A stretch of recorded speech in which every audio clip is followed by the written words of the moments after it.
You found the skeleton. How would you tell it's a dinosaur? You personally, how would you decide? Well, interesting question. I don't know. I'd have to do some research on this.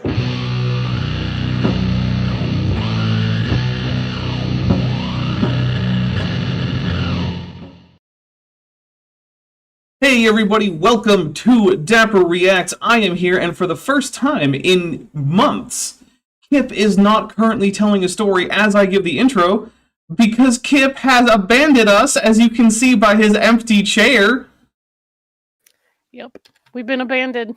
Yep, it's very disappointing. But you know what? Yeah. This is what we have come to expect from Kip. But before we actually get into things, I want to say thank you to Lieutenant Matt the Navigator, who over at like 7 o'clock last night dropped in to gift 10 memberships, which means we are starting with 10 memberships on the board. So thank you very much. Awesome. I already have the 10 on the counter, but I haven't taken them yet, so here we go. So while he's drinking, I don't know if anybody else saw the trailer or the preview. I guess more of a sizzle reel for the Street Fighter movie. I am seated. The casting is good. I am excited, and I can't wait to see the mayhem and the over-the-top nonsense that's going to come out of this. Yeah. Very, very And by the way, this is in fact because I set a super chat / gifted membership goal on Tuesday, and we met it. So yeah, it was to have me in this this suit here. So Kip, you returned. Yeah, sorry. I had a kid showed up in my house. Yeah, but he had a tiny larval human with him too. So okay. Yeah. Tad is Mad, who's been a member for 10 months, says, "There's nothing I hate more than being abandoned."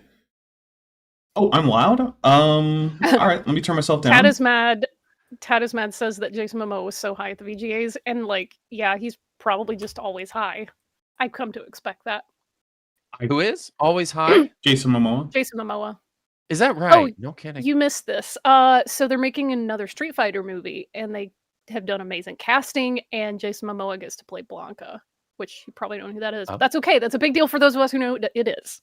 So Jason Momoa is going to have a good 2026. He gets to be both Blanca and Lobo. So good for him. Oh my, I just realized I forgot to set the goal for Kip.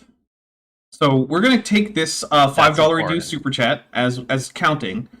So don't worry about that. That's going to count. So if we only have to really get it to 29. But Kip will be unleashed if we get there. And what the heck? And I'll keep wearing the suit. Why not? Can I just say that I'm having, I know the day is still very young, but I am having a really, really great Saturday. Good. So far. Yeah. This is so I woke up this morning and didn't feel like I was embracing death, which was wonderful. This is the first Saturday that I have. This is the first Saturday that I haven't woken up and felt like crying because of all the audio work that I still had left to do, because it's done now. It's all, or so you allege. And it just, yeah, listen, it is I have the photographic evidence if you'd like to see it. Okay, he says. Yeah. But Fred says so. Yeah. Or says so, yeah. Fred says so for $5 reduce, says the case of vanishing Kip solved. And also, Roshina is apparently challenging me to see if I have the pants on. So I guess I'll stand. Give us a little leggy. Yep. Give us the gams. Oh, goddamn! I'm not looking. Shoot. Give us the gams. There you go. That is in fact the matching pants. So I am wearing the pants. Partly because, okay, so the more often you wear the jacket without the pants or vice versa, the more different they're going to get and how often you feel like you need to clean or iron them. And then they're going to start to slightly differ in color and they're not going to match anymore. So my rule of thumb is I do not put on these pants unless I'm going to put on the jacket, and I do not put on the jacket unless I'm going to put on the pants. Also, the chat is saying that there's somebody that's not a big fan of Street Fighter thoroughly hyped about Mortal Kombat 2. I'm hyped about both of those because let's be real, Scorpion was the GOAT in that first Mortal Kombat movie. Excuse me, I am going to unplug my microphone and plug it back in and see if that helps, because apparently my audio quality is bad. Okay. I'll just keep talking about Hiroyuki Sanada playing Scorpion, because the first, 5-10 minutes of the Mortal Kombat movie with him in it were just so good. But yeah, I played Street Fighter almost as much as I played Mortal Kombat growing up, so I'm equally hyped for both of them. Very unsure, but cautiously optimistic what it's going to be like to see David Dastmalchian play M. Bison, because Raul Julia was famously just iconic in that role, and it's going to be tough to carry that legacy, but if anybody can do it, he can. All right, I have plugged the microphone. I've taken the mic out and plugged it back in. Please let me know if that's working better. If it's not, I can go get another mic. So, yeah, I don't know. Tad is Matt for $5 says, "Don't worry, Kip. I will endeavor to make your Saturday worse. BSS is coming soon. AIG is a duffel of dongs. We'll take a drink. Thank you very much." BSS is coming in hours. It's hours away. It's today, literally. So yeah. And Metageeky Platypus Librarian for $5 says, "Technically, we only have proof of Dapper wearing one leg of a pant. And speaking of one-eyed traveler snakes, AIG is a surfeit of rotten lampreys." Gross. Yeah, okay. At some point, you're going to have to just take my word for it that the rest of everything is there, because this isn't going to become a strip show. So, well, you did show one pant, and as we know, pants usually come as a pair. They do. I mean, I guess I could have... Kip, I've this actually is how you had explain no experience with pants. Dual, Hebrew words, like panim or raglaim, that normally come in pairs, because you don't have a scissor. You have scissors. Mm-hmm. It's a pair of them. Pants. True. You don't usually wear a pant. Yeah. Wear pants. So you wear pantaloons. Arabic and Egyptian also have dual number. We love a good Afro-Asiatic cognate. Oh, yeah. I don't know about Tuareg or Berber or anything. I know that dual number is pretty common in Semitic languages overall. Not in that it's commonly used in every one of them, but that pretty much all of them have some use for dual number somewhere.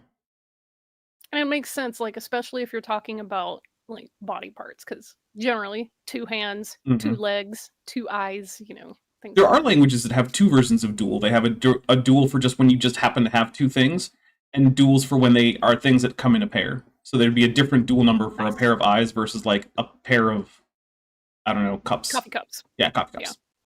Yeah. So do let me know if the audio has improved at all. I know that I had a similar problem on the stream last night, where I was on the Drunk Debunk show. Error. Dodger says a scissor is just a knife. I mean, basically. Yeah. So for those of you who don't know, a few days ago I was on Mikey Smith's channel, the Flat Earther Mikey Smith. I was there with the guy Flat Earth something. He goes by Sam. Literally all I remember is that he has a name that's very much not Sam that he puts on his display. He's Israeli, and he's a flurf, and he claims to have grown up in France, but his accent is clearly Hebrew and not French. So I mean, honestly, some of the gutturals, what's the difference? But well, there's a big difference. Yeah, there are some. The phonology of French and Hebrew aren't super different. However, the intonation patterns are very, very different, and he does not have any French intonation patterns. So, can you imagine a Cajun Israeli? I mean, I guess I could imagine it. I don't know that I want to. That would sound. Oh my god! Wow, that would be cursed. But then, 2 nights ago, I noticed that the Drunk Debunk Show was doing a review of that stream, which has now been taken down from Mikey's channel. It's not available for copyright reasons, because he started it by playing an entire music video from some church.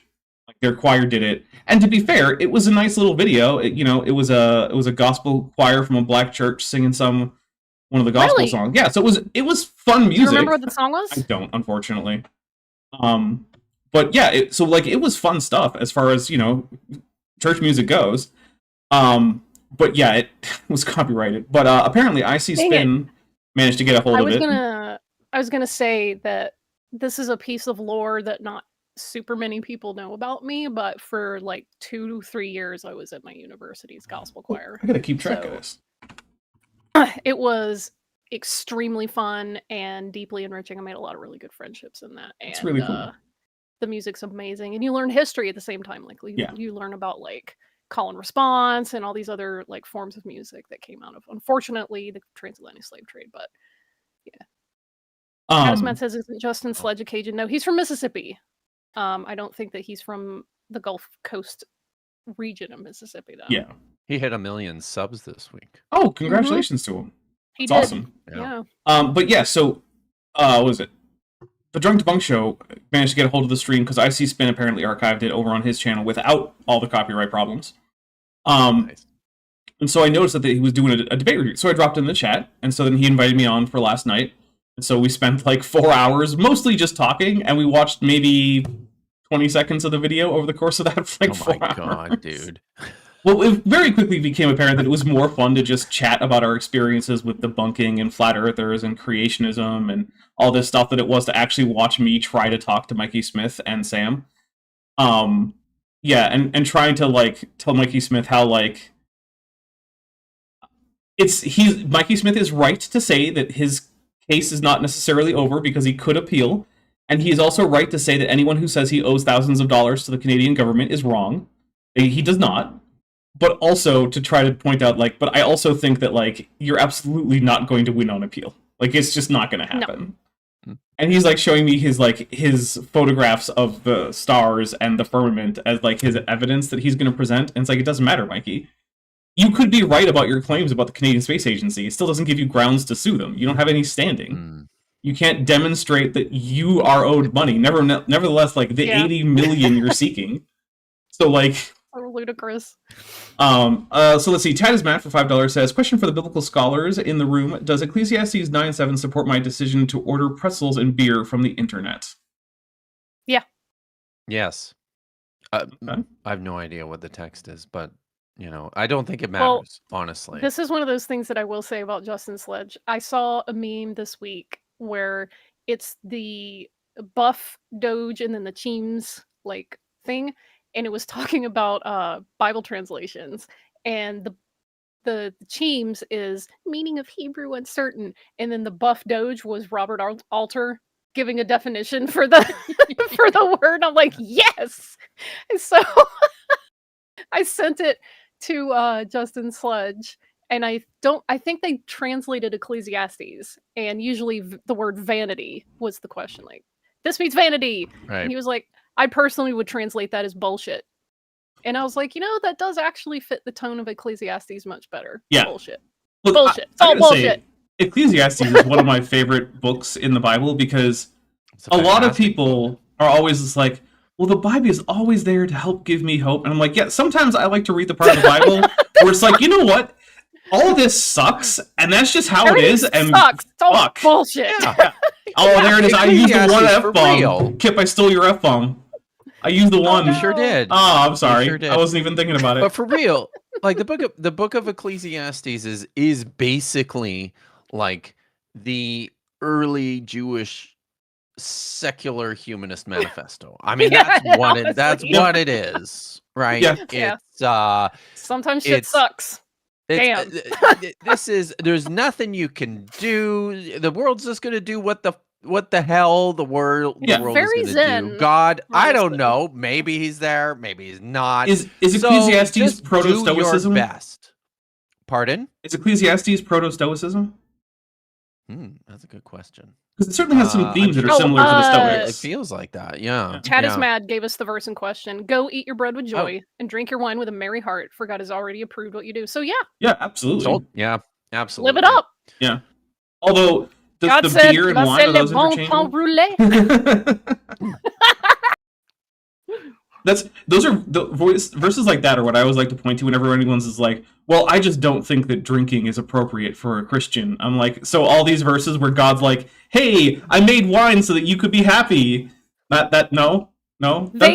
Another one that I love to quote at them is like, hey, you're supposed to make some pilgrimage festivals, but if you have a really long way to go and you can't haul and schlep all that stuff over to Jerusalem, you can just exchange your goods locally for money and go buy liquor with it. Mm-hmm. And I'm like, yeah. Yeah. At the very least, God seems to be okay in the Bible in most places with getting a little buzzed and having a good time. Get a little, get a little lit. It's fine. Yeah. Totally. Now, it's very also consistent that, like, you shouldn't go be a drunkard, which, I mean, is just good life advice overall. It definitely says that. There's texts which suggest, I you think could destroy your life. I think that doing there's a range between being a raging alcoholic and getting a little lit every once in a while with friends. I think that there's some room between those two things that the Bible seems to be A-okay with. Yep. Totally. Now, that doesn't mean that if you are, in fact, someone who has struggled with alcoholism, that I am telling you that you should, in fact, go drink. If that's something that's not safe for you, please don't. Please. You might be at the end of the spectrum here. And that's not... I'm not saying that's a moral failing. I'm just saying that, hey, look, that's a medical problem that you might have, and you need to be aware of it. But hey... R.W. Dodger says, I'm starting to think the Bible's a bit of a mess. What do you mean, starting? But actually, I think his stance on alcohol is reasonably consistent compared to most of it. Because it pretty much seems to always just be like, yeah, look, wine is fine. You can have fun, but keep it in moderation. And that seems to be a very consistent theme about alcohol in the Bible, I think. Yep. Maybe that's just me. Oh, no, you know what? If the Bible scholars agree with me, then I think I've successfully sussed out one of the consistent parts of the Bible. It's that, and also the only seems... thing it's univocal on is moderation of alcohol. I would actually argue it's also pretty univocal on the need to care for orphans, widows, and foreigners in your lands. Don't tell the evangelicals. Yeah, which is the part that people like to ignore the most. It's one of the places where it's the most consistent. Is like, hey, there are some categories of people who you need to make sure are cared for, and it's the very people that you're trying to make the life for the worst. Yeah. So maybe fundamentalists are like, but what if it's their fault? Their life is shitty. Yeah. Why should I help? You know what the Bible actually doesn't talk about? Whether or not it's their fault that they are poor or orphans or widows. Do you remember this one time Jesus goes to heal some guy, and the people around him are like, who sinned in his family that made him like this? Oh, yeah. And he goes, nobody sinned. Yeah. Like, what are you talking about? That was Jesus channeling Ecclesiastes right there. Sometimes the world just sucks. Homo Floridensis says, if Ecclesiastes, I hope that was intentional. Euclacides, I hope that's intentional. Is proto-stoicism, is the biblical advice on alcohol proto-Aristotelian ethics, moderation in all things? I think... absolutely. I would say so. Fair. I think that rather than... sorry, go ahead. No, I was just gonna... You talk, because I gotta find something. I think what's actually probably going on is that there are certain things that you can figure out about life, no matter what cultural context you're in. And some of the common ones are that, like, hey, alcohol can be a lot of fun, but it can also be pretty destructive if you abuse it. And another one is also that sometimes shit just happens. There's no rhyme or reason to it, and you just gotta deal with it and roll with it and try to make the best of your life. And I think those are both things, think it be like it is, but it do. It gives me the opportunity to share what might be my favorite text from the Bible of all, which comes from Kohelet chapter 7, verses 15 to 18. There is a paradox. This is my translation, by the way. The righteous may perish in their righteousness, and the wicked may prolong their evil.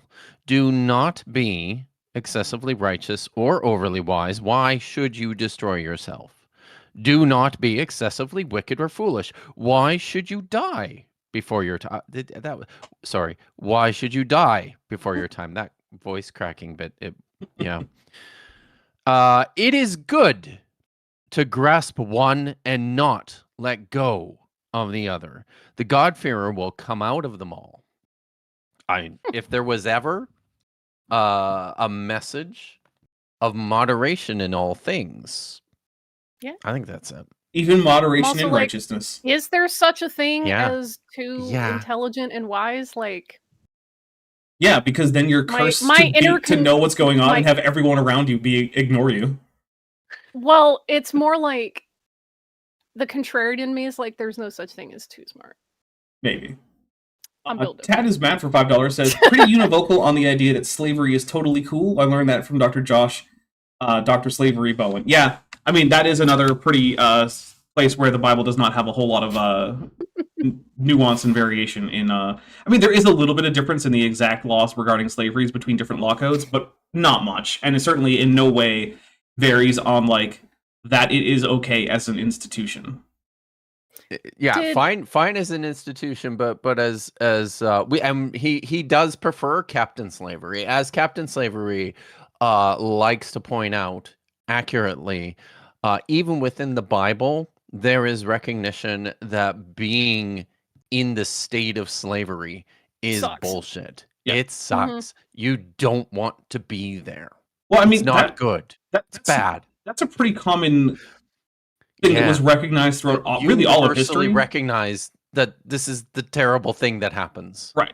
And the question is, like... Can't do anything about it, but, you know. Yeah, well, I mean, that's just how things are. We can't just change it. Yes. Who's going to clean my house or you- take care of my latifundium? Did you tell the story on this channel about the paper that you guys went to where the guy was like a Christian evangelical fresh out of ETS, and he comes in and talks about slavery and how the Bible was like so much better than the other ancient Near Eastern law codes, and Josh Bowen was in that paper with y'all, and he's like, I have a question. Which other Near Eastern slavery law codes did you read? None. And the Oh guy's my like, God. I mean, you know, like Hammurabi. Laws of And he Hammurabi. goes, Yeah. yeah, laws of Hammurabi. And Josh is like, interesting. So the laws of Hammurabi number blah say this and this, and you're just like the guy, you could see him just like decay in place. Like, yeah. Of course, the other weird thing to me about that is always just like, even if it were true that the Bible were noticeably materially better in terms of slave regulations, assuming that those regulations were actually enforced and followed, which is itself a big assumption. But let's assume all that. That doesn't actually excuse it, right? It's like, if I'm like, oh, but look, this inquisitor from the Spanish Inquisition was the least torturous of the whole bunch. oh my god. So what? So what? What do I do with that? He only gave people 3 turns on the rack instead of 7 or Right. 8 or 12. Like, oh, good. That doesn't help. All right, but Dude, I was reading one of the prison letters of Luis Carvajal of blessed memory, and he was on record as saying that there was one specific inquisitor out of like the bunch that were interrogating him over those months. He was like, anybody but that guy. He is the worst. He is the worst. Just thinking about him makes my skin crawl. ugh. Tad is mad for $5 Yeah. says, I do not recognize Josh's Valor stealing rank, Kip. That would be like recognizing is that Kenthoven's Captain PhD. Slavery? Is that what he's referring Yeah. to? Who Yeah. promoted him to captain. Yeah, I will not salute with a Godzilla, which we'll take a drink for. He's a lieutenant Oh. at best. Look, maybe it's not a naval rank. Maybe it's that he runs the slavery ship. Ouch. Okay. What's Yike. better here? Not I don't know. It's like, so are you a captain of a slave ship, or did you achieve it, or are you claiming a military rank which you have not achieved? Yeah. By the way, I do need to I do need to say for those who weren't in attendance at Vish's and my stream yesterday, because I know there's a few of you that don't watch. dare So you. I'll make the announcement. I know, right? But I'll make the announcement here again. Our good friend, Dr. Joshua Bowen, has been writing. He's been working on a commentary on the Book of Leviticus for it's probably around about 2 years now. And his plan was just to publish it through Digital Hammurabi Press, like the rest of his material. But he actually he had a bit of a change of mind a while ago and sent it off to Sheffield Phoenix, and they got back to him this last week, and they are very happy with it, and they're going to contract him Nice. to write a That's a commentary on the big Book of deal. Leviticus Like for their these That's people huge. sell for at their series. SBL. This Yeah. is So- like big time. Arrow Dodger, who's been a member for 15 months, says humans do terrible things to each other every day. That is extremely true.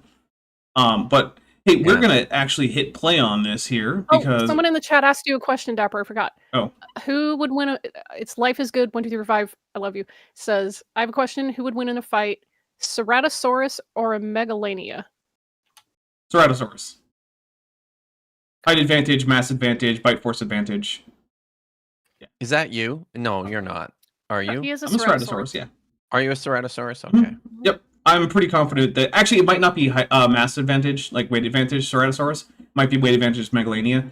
But I think the additional height and what's probably a higher bite force is probably going to win the day. Because that would allow a Ceratosaurus to get like a bite at the back of the neck of Megalania, whereas Megalania is going to be at best getting up to like the knees on Ceratosaurus. So maybe the What lower about- thighs. What about a Bertosaurus? Oh, Albertosaurus. That's my favorite, by the way. Easily. Yeah. Yeah. Hang on a minute. Atomic Squirrel, you went to Bama? Nice. Damn! All right. But if you guys remember, we are here with our creationists, Nick and Fad, one of whom showed up in chat last time, and the other of whom ended up in my comments last time. So, hey guys, I feel like there's a fair chance you're watching. Wait. Oh, so someone left a comment on the video then? Yeah, the Fad guy with the AI dog on with the crown. That there was a comment that was left on the last live stream that we did, and Nick Because showed up in you showed comments. us the super chat, I think, didn't you? Yeah, both things happened. They're separate things that happened, Kip. I didn't see what was the I didn't see the comment. I just saw the super chat. Okay. Was it like the same sort of I don't shit? remember exactly. Neither of them were particularly mean or combative. And I'll say this: No. we're probably going to make fun of you in this again. We're Yeah. probably not going to hold back on that. But I do appreciate that you were watching. And again, you can always email me, and we can set up a time to come. You can come on, hang out. But we were just being regaled with If the it makes fact. you sorry, I was just gonna say to our view, if it makes you feel any better, you guys, I get made fun of all the goddamn Constantly. time on this show. I'm on screen and it's constant in the chat, and I come back every week. Mhm. So You love it. it's not bad. When we He says, were so ending, he has a dino form, a Zord form, and a daddy form. is this the daddy form? Oh no. Oh. Blame Bree. I didn't say it. Okay. Naramda puts for $5 says, here's a sobriety game for you, sorry. You can play with any stream by any YouTuber. Take a drink every time that stream is on topic. Yeah. Alright, so they had just got done telling us how Darwin believed in the survival of the fittest, which is kind of inaccurate. Darwin was talking about fitness in terms of differential reproductive success. It was other people who coined the term survival of the fittest. Survival of the fittest. But I get why that's a common misconception. It's taught in schools. So we're going to hit play and see what happens. Survival of the fitness is pretty funny. Yeah, it is. It's true. Thinking through it. I'm not sure I'm all for it. No? No. Yeah, pretty sure he's the one that created that whole theory. No, yeah, in this. Yeah, Darwin is not the one who created survival of the fitness. Or fittest. I keep doing it. I keep doing it. You know what? Dapper's a professional. I'm going to take more alcohol. Maybe that'll help fix it. Jeez. Actually, I'm going through this pretty fast. We, not too many more drinks. I might have to go get another one. And this goes on with it, and it goes with the evolution too, man. Apparently, he's like, "Oh yeah, we evolved, Yeah. and then Yeah. after we evolved, it was survival of the fittest." Yeah, that's After we evolved. What? No. So What are you talking about? if we just accept that survival of the fittest is actually just shorthand for differential reproductive success based on fitness in the environment, then that's a pervasive thing that's always happening. Because ultimately fitness is measured by how much you reproduce, right? So the more you reproduce in terms of evolutionary biology, the more fit you are, period. And so that's also what determines what's around in the next generation, right? So if you don't reproduce, guess how much your genes are going to contribute to future generations? 0. Now, that doesn't mean I'm telling you all to go out and have kids, because you don't have to care about that. But the thing is, what is evolution concerned about? What is it studying? It's studying the change in populations over time, which is affected by the change in what alleles, what genetic material gets passed down. So what is the one thing that determines what is going to be around in the future of a lineage? Who reproduces how much? Not a judgment call. It's not a moral imperative that you go out and have a bunch of crotch goblins. It's just a fact of reality. If you have a set of reproducers, and they can reproduce with differences in how likely they are to reproduce and how much they reproduce based on their traits, and those traits can get passed down, you get evolution. And you don't get evolution, you don't get survival of the fittest after evolution is done, because it doesn't finish. Right? The evolution finishes when you go extinct. After that, there's no survival of anything. Seriously. You failed. Yep, which is what happens to kill. most species, right? Most species go extinct at some point. That's just how it goes. Yeah.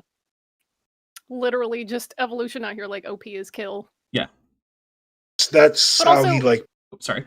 I was thinking about this other thing is like, they assume incorrectly that evolution's all bigger and stronger, faster, smarter, and like all these other things. But what's the name of the it's like a pig or a warthog or a peccary or something where the tusks grow back into its own skull? Babirusa. Thank you. But it happens over such a long period of time that they've already reproduced by the time those start to grow back into their skull and like potentially kill them. So nature just keeps selecting for it because they just keep reproducing, and it's like, well, sucks to suck. Yep. Yeah, at that point, they've already gone past what is basically going to be most likely their last reproductive event. So there's no selection pressure anymore on anything that happens after that. In fact, it's a little bit anomalous that human females have an end to their reproductive lifespan that's much shorter than their actual biological lifespan. And there's a lot of ideas to like try to figure out why that is. And one of them is the grandmother hypothesis, which is that people often take care of their children's children, which isn't necessarily unique to females of the Homo sapiens species, but it's harder to do that if you're constantly getting pregnant and also old, which means you're just going to die. So it might actually be a fitness advantage to have a stage where you're not likely to reproduce yourself, but you can help with kin selection, with child rearing for your grandchildren. Yeah, but that also, in our particular lineage, like apes and very social species, that also provides a benefit because you can pass on knowledge and cultural memory and things like that. So this is one of the reasons that we have civilization is like, oh, the things you learn in your lifetime, you can just pass those on, and other people can not have to live an entire life learning that shit from scratch. Yeah. Turns out that's good. That's an advantage. In most animals, there's no such thing as a menopause followed by like decades of non-reproductive output life. Like that's just not a thing. All right, here we go. That's his hand-in-hand thing. Survival of the fittest, the evolution, the strongest, most dominant genes survive. See? No, see, that's the thing. Okay, part of it is the fault of scientists for choosing the word fitness, right? Because it sounds like the thing that you go to the gym to get, right? Like, I'm going to go get fit. I'm going to go lift weights, whatever. Or people talk about, like, brain exercise, where I'm going to do, like, brain teasers and puzzles and learn new things. And that's going to be my brain exercise. And, like, okay. Cool. Those are cool things, but that's not what evolutionary biologists are talking about when they say fitness. It doesn't necessarily mean strength. It can. If you're in a situation where being stronger is really good for your survival, which is, happened to like gorillas, which is why they're absurdly powerful, then yeah, sure. In that case, it counts. But in other cases, it won't. Takes. Seriously. Yeah. It's so funny for them being so hulking and like menacing. When they beat their chest, it's like sounds like coconuts. Although, have you seen the video of a little kid who goes up to the gorillas at the zoo with the glass and starts beating their chest, and then the silverback comes by and slams the glass and it cracks down the middle, and it's like, oh no! That's about nature's about to select something right there. Yeah, stay out of that. God. Yeah. All right, so let's see. Renee Reborn over and over says, who's been a member for 25 months, says cetaceans have long lives past menopause, probably for about the same reason, because they have a lot of social child rearing. Let's see. Metageeky Platypus Librarian for $5 says, I don't want to hear these two talk about the gay uncle / awesome aunt hypothesis to discuss why homosexuality is not selected. Oh my god. So, I don't know exactly how much stock I put in that because it doesn't seem like it's a big enough effect where, like, wouldn't straight aunts and uncles also help with child rearing in a family, like, extended family situation? I think it's more likely that, for the most part, throughout most of history, well, let's be honest, sexuality and who you have sex with has not been primarily driven by, like, some kind of binary orientation consideration, even if that's your internal desire. Instead, it's mostly been driven by things like social conventions and the requirements of the society around you, which means that there's really not a whole lot of selection either way for who your preferred partners are when you are going to be given a partner as a result of just how the society is going to work. And you might also end up with partners with whom you're not reproducing. Let's not forget that Sparta had an entire army formation that was made up of paired gay lovers who also, after they were done with that military service, would go on and have wives and kids. This is why I laugh really hard when yoked gym bros have like a Molan Labe tattoo or something on them. Like, you're not gay enough. It's an extremely gay tattoo, in case you're wondering. Yes. You have a super chat. Oh, yes. Tad is mad for $5 says, if Kip is unleashed, Human Suit Dapper is unleashed. I guess Vish too, but Dapper has face blindness for her F-bombs. Let's go, friendos. It's true. It's true. And I'm actually the one who dropped the F-bomb today, so I do want to apologize for that. That was me. Oh, Life is Good 1, 2, 3, 4, 5, I love you says, I'm sad that marsupials didn't become a dominant mammal. Marsupial supremacy. Those dirty placental mammals made my favorite marsupials become extinct. Thylacoleo and thylacine. Yeah, they're thylacines. I mean, not Thylacoleo though. Forget that guy. I don't recall what they look like actually. We'll have to send you pictures. Okay. Weak ones get weeded out. I would say that's somewhat true, but I don't think that has anything to do with I don't see how that has anything to do with this. I mean, it's, Well, you know What's somewhat true? Sorry, what is that what is the negative deleterious sequences get weeded out, and then Fad says, but I don't think that has much to do with it. I'm sorry, you don't think that natural selection has much to do with evolution? I'm just gonna take a drink, my guy. What do you think we're talking about here? It literally, he just went, but have you considered? Nuh-uh. Yeah. Nuh-uh. It was totally that. Yeah. Like, okay, I have to reiterate what evolution is about fundamentally is the genetic composition of subsequent generations. If a trait gets weeded out, then it's not in the subsequent generations. That's evolution, my guy. I think the fundamental problem here might just be that these two both know so little about the topic that they couldn't tell you what the actual topic is in the first place. They just know they don't like it. It's like you get all those people who are like, well, I hate Islam. And it's like, well, could you tell me what about Islam in particular that you like or dislike? Scary brown people speaking Arabic. Yeah, and they come up with That's all all this they stuff got. that like doesn't bear any resemblance to anything. Like you get some people like, oh, well, see, they got this thing that says that they can lie to anyone as long as that person's not a Muslim about anything. It's like, that's just not a thing in Islam. That's, in fact, no. This is the time where I get to remind them, hey, who passed the baby formula test? Was it the Christian? No, it wasn't. Well, it was a very small number of the Christians. Did the Islamic centers that they reached out to just not even ask questions like, sure, what kind of formula you need? Yep. No, but see, that was just a lie, apparently. 'Cause of Oh, course, they're okay. allowed to lie, so if they obviously... Okay, sure, yeah. Right. You would definitely lie about that. Yeah. Yeah, so it's that kind of feeling, right? Is like the Islamophobe who's never learned a single thing about Islam. And don't get me wrong, I have Knows no criticisms Muslims. for a lot of stuff that's in Muslim texts and a lot of beliefs that are common in the Islamic world. I have my criticisms there, but I'm not going to come up with like, well, they're just allowed to lie to everyone and they just say it's okay. Like, that's just not a thing.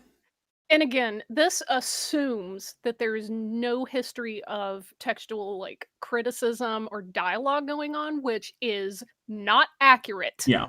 Although I'd say there's a lot more dialogue than there is text criticism because our textual corpus for the Quran is not great compared to many other ancient texts. We also, this is a lot of stuff that we talked about yesterday as well. Like, you should go back and at least watch part of that. It was pretty good. Vandalia 1998 for $5 says, what if humans and other primates reproduced like mantis and spiders where the female ate the male after they did it?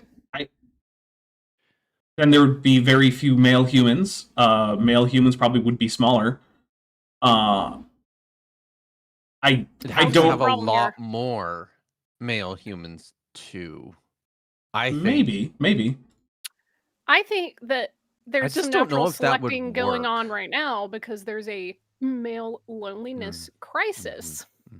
We talked about this yesterday too. And incels are very mad that they're not being selected for. And my response yesterday was get good. Yeah. Actually, so one thing, that question, if that's a question that interests you, you might want to read Children of Time by Adrian Tchaikovsky. Because in it, there is a sapient species of portiid spider, which are spiders that actually in the real world specialize in killing other spiders. And they deal with the fact that as they're becoming a society of thinking individuals, there is still a strong tendency for the female members of the society to just kill the male members of the society. Just, for funsies. And, there's a whole spider gender politics section of the book. Amazing. Yeah, there's a male who, turns out to be a brilliant scientist, which is, blowing people's minds. And he's also I would also like the right to not just be arbitrarily killed. And his wife is well, no one would arbitrarily kill you because you're my husband. He's I would like that. Ones. I would like that to just be the rule in general and have it not depend on the fact that you and I are mates. That would be nice. And that's the thing. Well, this is what a lot of guys don't understand about feminism. They can understand it when it's framed like that, when they're supposed to be the minority. You understand it really clearly. Mm-hmm. And then somehow in real life, you're just no, they just want to take all your rights away and dominate everything. And I'm you're just projecting. Stop. Just stop.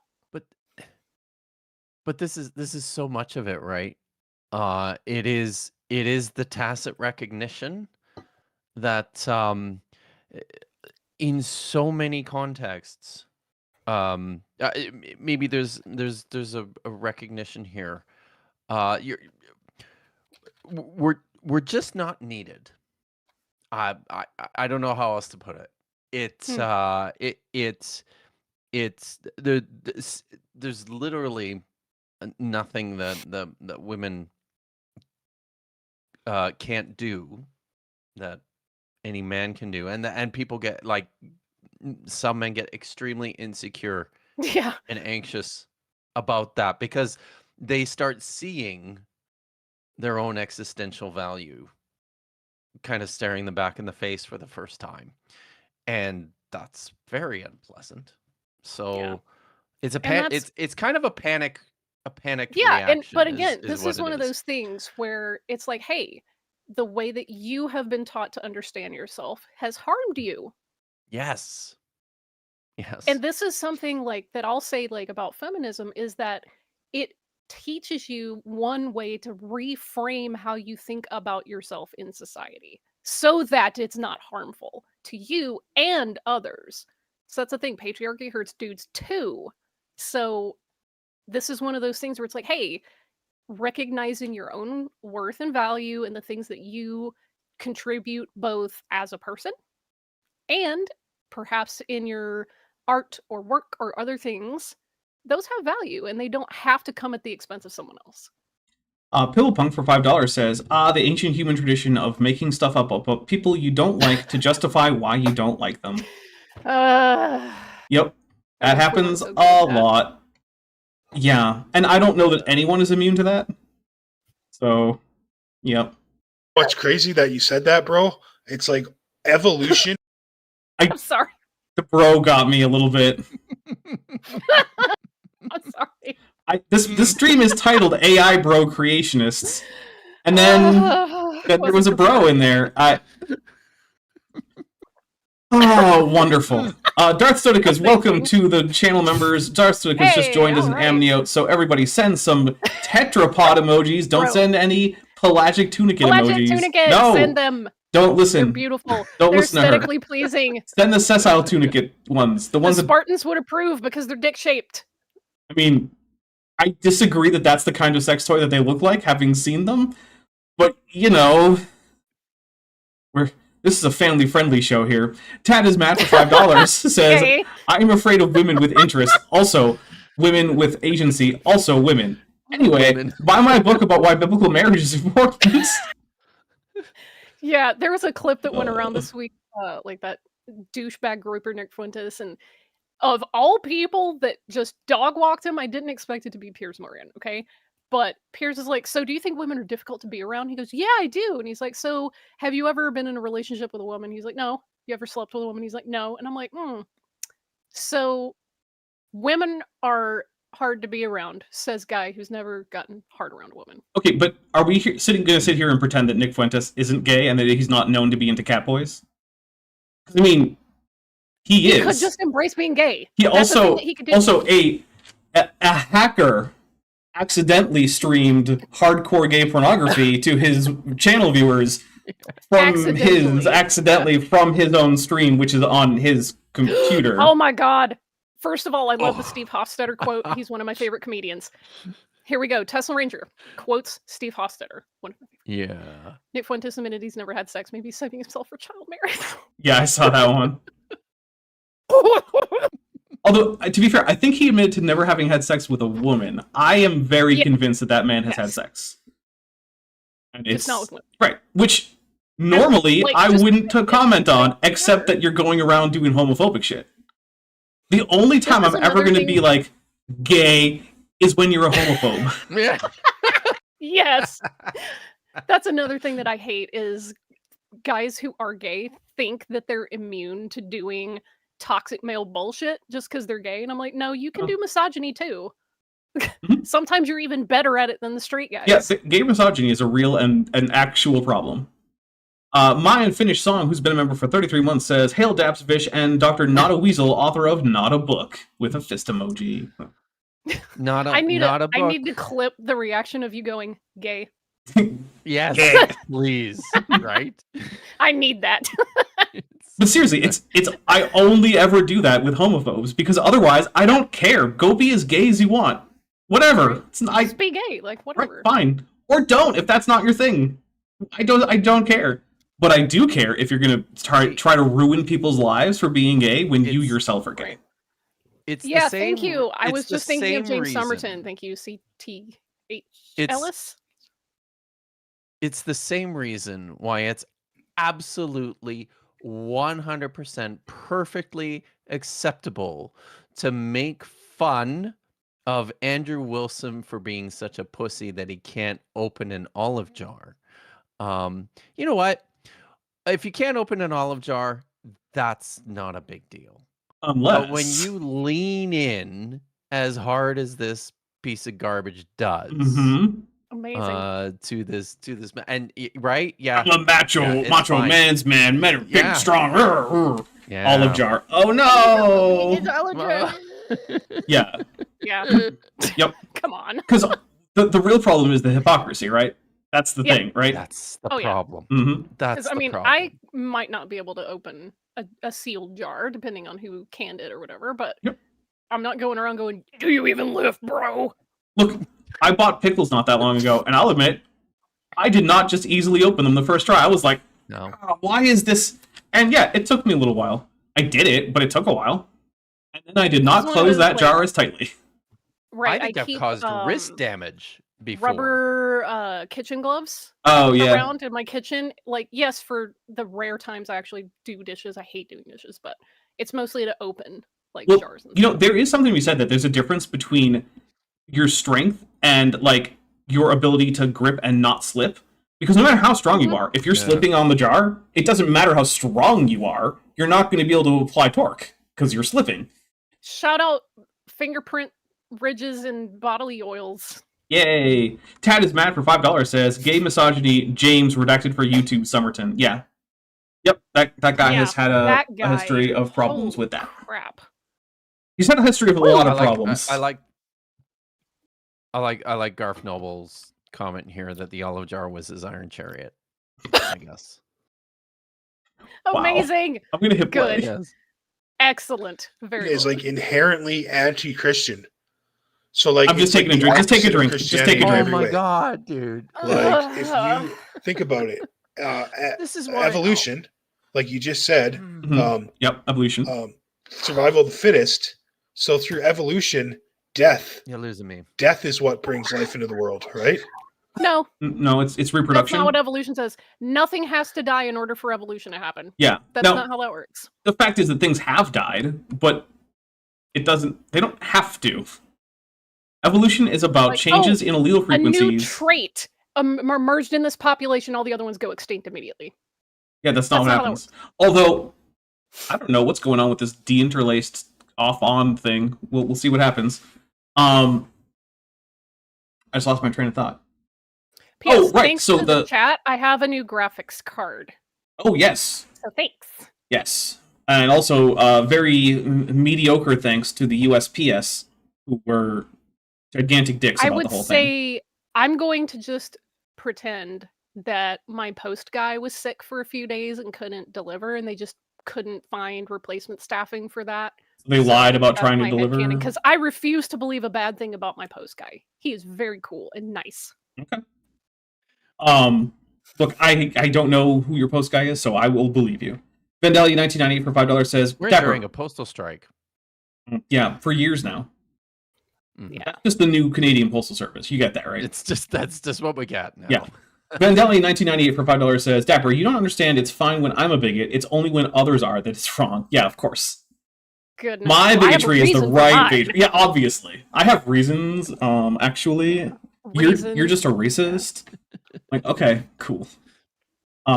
That's actually the actual line from the race realist. It's like, well, I'm not bigoted. I have scientific reasons for being a racist. I have scientific reasons for being a racist. Okay, cool.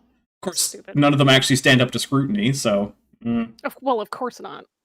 Yeah. But actually, So I'm responding to a paper by a guy named Walter Remine, who's talking about Haldane's dilemma, or he's making up his own version of Haldane's dilemma. So really, it's Remine's dilemma, but he's pretending it's Haldane's dilemma. But he seems to be under the impression that the way that evolution would proceed fastest is if every time there's a new positive mutation, only that organism reproduces, and it reproduces enough to refill the entire population, and all the other members of the population fail to reproduce.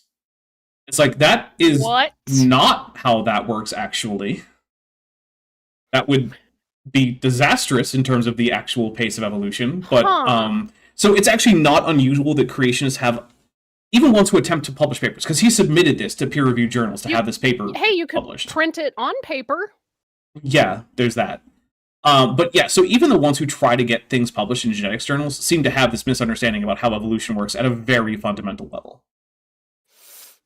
Because other animals eat other animals. I'm sorry. So, do you think that every time a new beneficial mutation happens, the ones who carry it eat the conspecifics that don't have it? Why does the larger one not simply eat the other one? Seriously. So, like, okay, so when the first human to have lactose tolerance evolved, or had that mutation, they should have eaten the other humans. Is that what we're getting at? Like, oh, you're lactose intolerant, get on the dinner table. What? I will absorb you and make your strength my own. Like, what? This is such a bizarre idea of how evolution works. And look, it's not a problem. Lactase. It's not a problem if you don't know how evolution works, right? Because who cares? But it becomes a problem if you're going to base an entire stream in which you're purporting to be overturning or showing people why evolution is stupid, if you yourself don't understand the first thing about it, which obviously these two don't. Nat goes here. I was trying to read Geosphere and then Anyway, doesn't matter. Nat says, eat them all. And my brain went, eat them all, let Darwin sort them out. So you have the same misunderstanding about how evolution works. Oh, that reminds me, chat, we've discovered this week that we are like 2/3 of the way through completing the science rosary. So thanks to a comment that Dapper left under somebody's like response to a video. Yeah.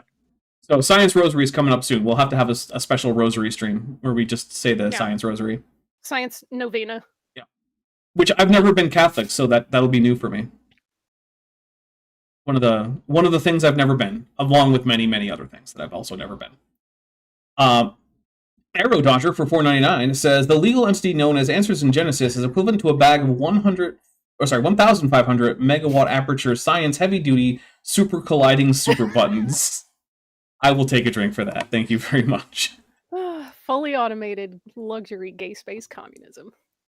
The luxury part is very important there. If it's fully automated but not It is. luxury, I don't want it. you can I have keep standards. it. Christianity, it's life. Life brings life. Girl, evolution- shut up.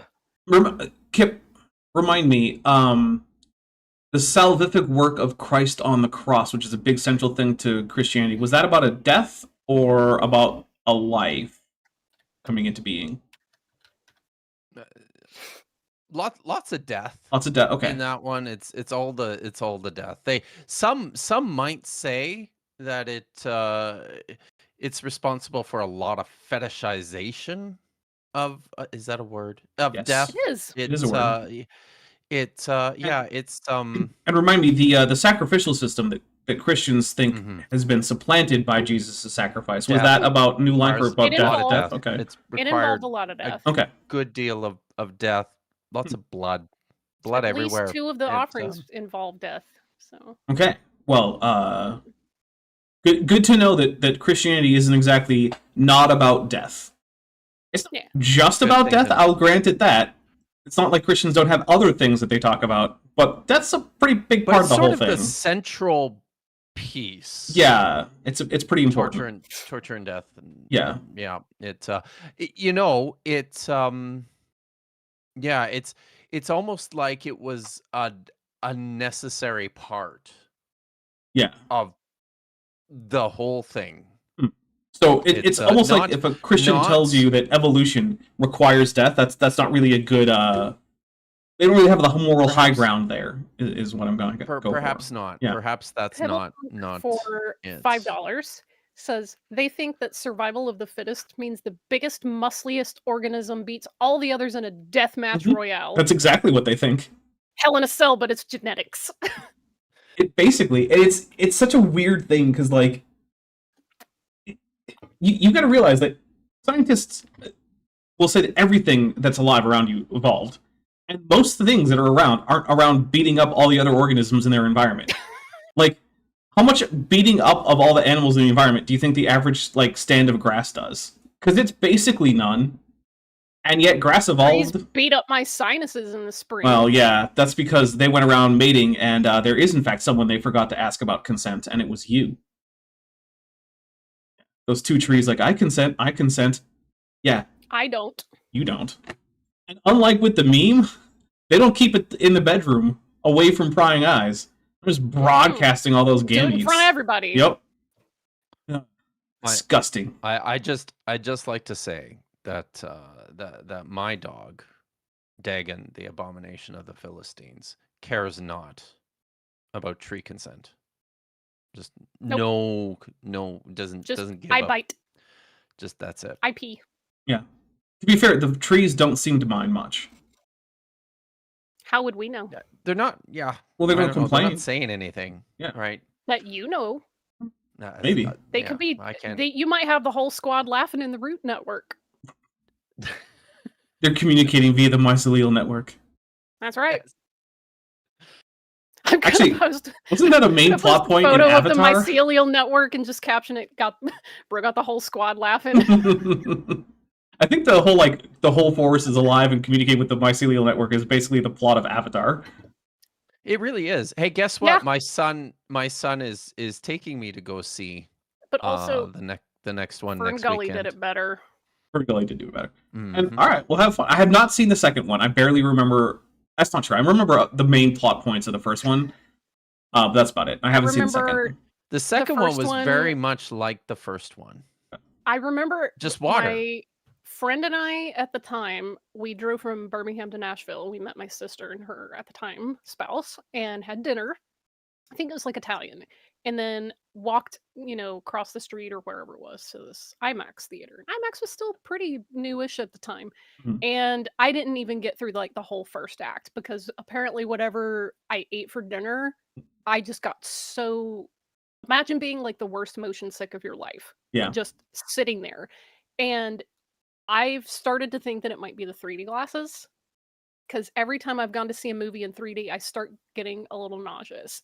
So I didn't finish at that time, but then later on when it came out on, I think, home video, I went and watched the whole thing. I was like, oh, this is literally just Fern Gully, but kind of Pocahontas. So I'd okay, say it's cool, closer to okay. Fern Gully plus Dances with Wolves.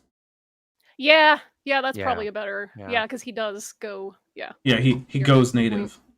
Although in that case, it's a little bit more actually he goes native in that he switches bodies into a body Literally based on the actually natives. goes native. Really? Yeah. I mean, he Yeah. does still have too many fingers, and like I don't. Downloads into the body. But yeah. Let's see, Vandalia 1990 for $2. We're gonna get through these super chats and this membership chat, and then we're Okay. gonna take a Okay. quick break. For $2 says, is there plant on plant videos out there? Probably. Look, Rule 34 of the internet, as far as I know, not really Yeah. haven't found too many exceptions in that one. So if it exists, then yes, there are videos of that out there. Fits of Rage 23, who's been a member for 25 months, says, Creationists, if creation was good, there couldn't have been death. Remind me what we call the Friday before Easter / what happened on it. Yeah, Good Friday. Good Friday. Yeah. Yeah. Yeah. Yeah. Jimmy Here, Wren says, I watched Dances with Wolves not long after seeing Avatar, and it is literally shot for shot in some Wild. Doesn't surprise That's me. wild. Fear Punch a Nazi Monger for $2 says, I broadcasted my gametes at your mother last night. Well, good to know. Filmed. Sorry, just filmed on the plains of southern Alberta. By the way, Dances with Wolves. Nice. So they were even lying about where it was. Yeah, they were. They do that a lot. Yeah, Almost- a lot of almost stuff gets shot in everything- Canada. Yeah, Almost Legends of the everything that Fall was involves shot in that Canada, landscape right? is shot in the plains of southern Alberta. So Yeah. Let's see. Deviantic TV, who's been a member for 55 months, says, Happy 1312 ACAB with a deal with the Darwin. Also, before we go, I do want to acknowledge that today is the 20th anniversary of the decision being handed down in the Kitzmiller v. Dover trial that declared that, in fact, intelligent design is just holy creationism in a shit. trench coat with some sunglasses. 20 See, design years. proponentists. Yep. It's been 20 years. In 20 years, does it make you feel old? Yeah, God. All right. Yeah, Well, we're going to be Jesus. back in just a little bit. In the meantime, we got a coming attraction teaser trailer thingy for the next Star Trek game, which should be this week. We did not play last week as a result of some scheduling conflicts, and we will not be playing next week. After that, I believe. Christmas. Yep, because of Christmas. Yeah. So, yeah. All right. We'll be right back. Captain's Log, Stardate 60606.8. Our research into the plight of Ashtamalia and her people has led us to a remote sector within the Expanse. We're gathering evidence to support a theory our science team has cooked up revolving around harnessing the energy of powerful bursts of EM radiation to burn a hole through subspace in order to tunnel to the Telecol pocket universe. I have the ship at yellow alert. As the Klingons say, Du Bochur Yipumoch. The Kongzi is studying a cluster of pulsars, all of which have formed in the last decade, which seems to be an artificial occurrence. Some of the senior staff believe this may be the result of telecall technology, but before they can get much done, a distress call comes in from a previously unknown species. Now the Kongzi is in the middle of a rescue and a first contact scenario all rolled into one. The new species seems open and friendly, but their homeworld may hide secrets connected to the ongoing strange events in the Shackleton Expanse. How will the rescue go? Will first contact be successful? Find out next time on Star Trek Endurance.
Okay, we are back.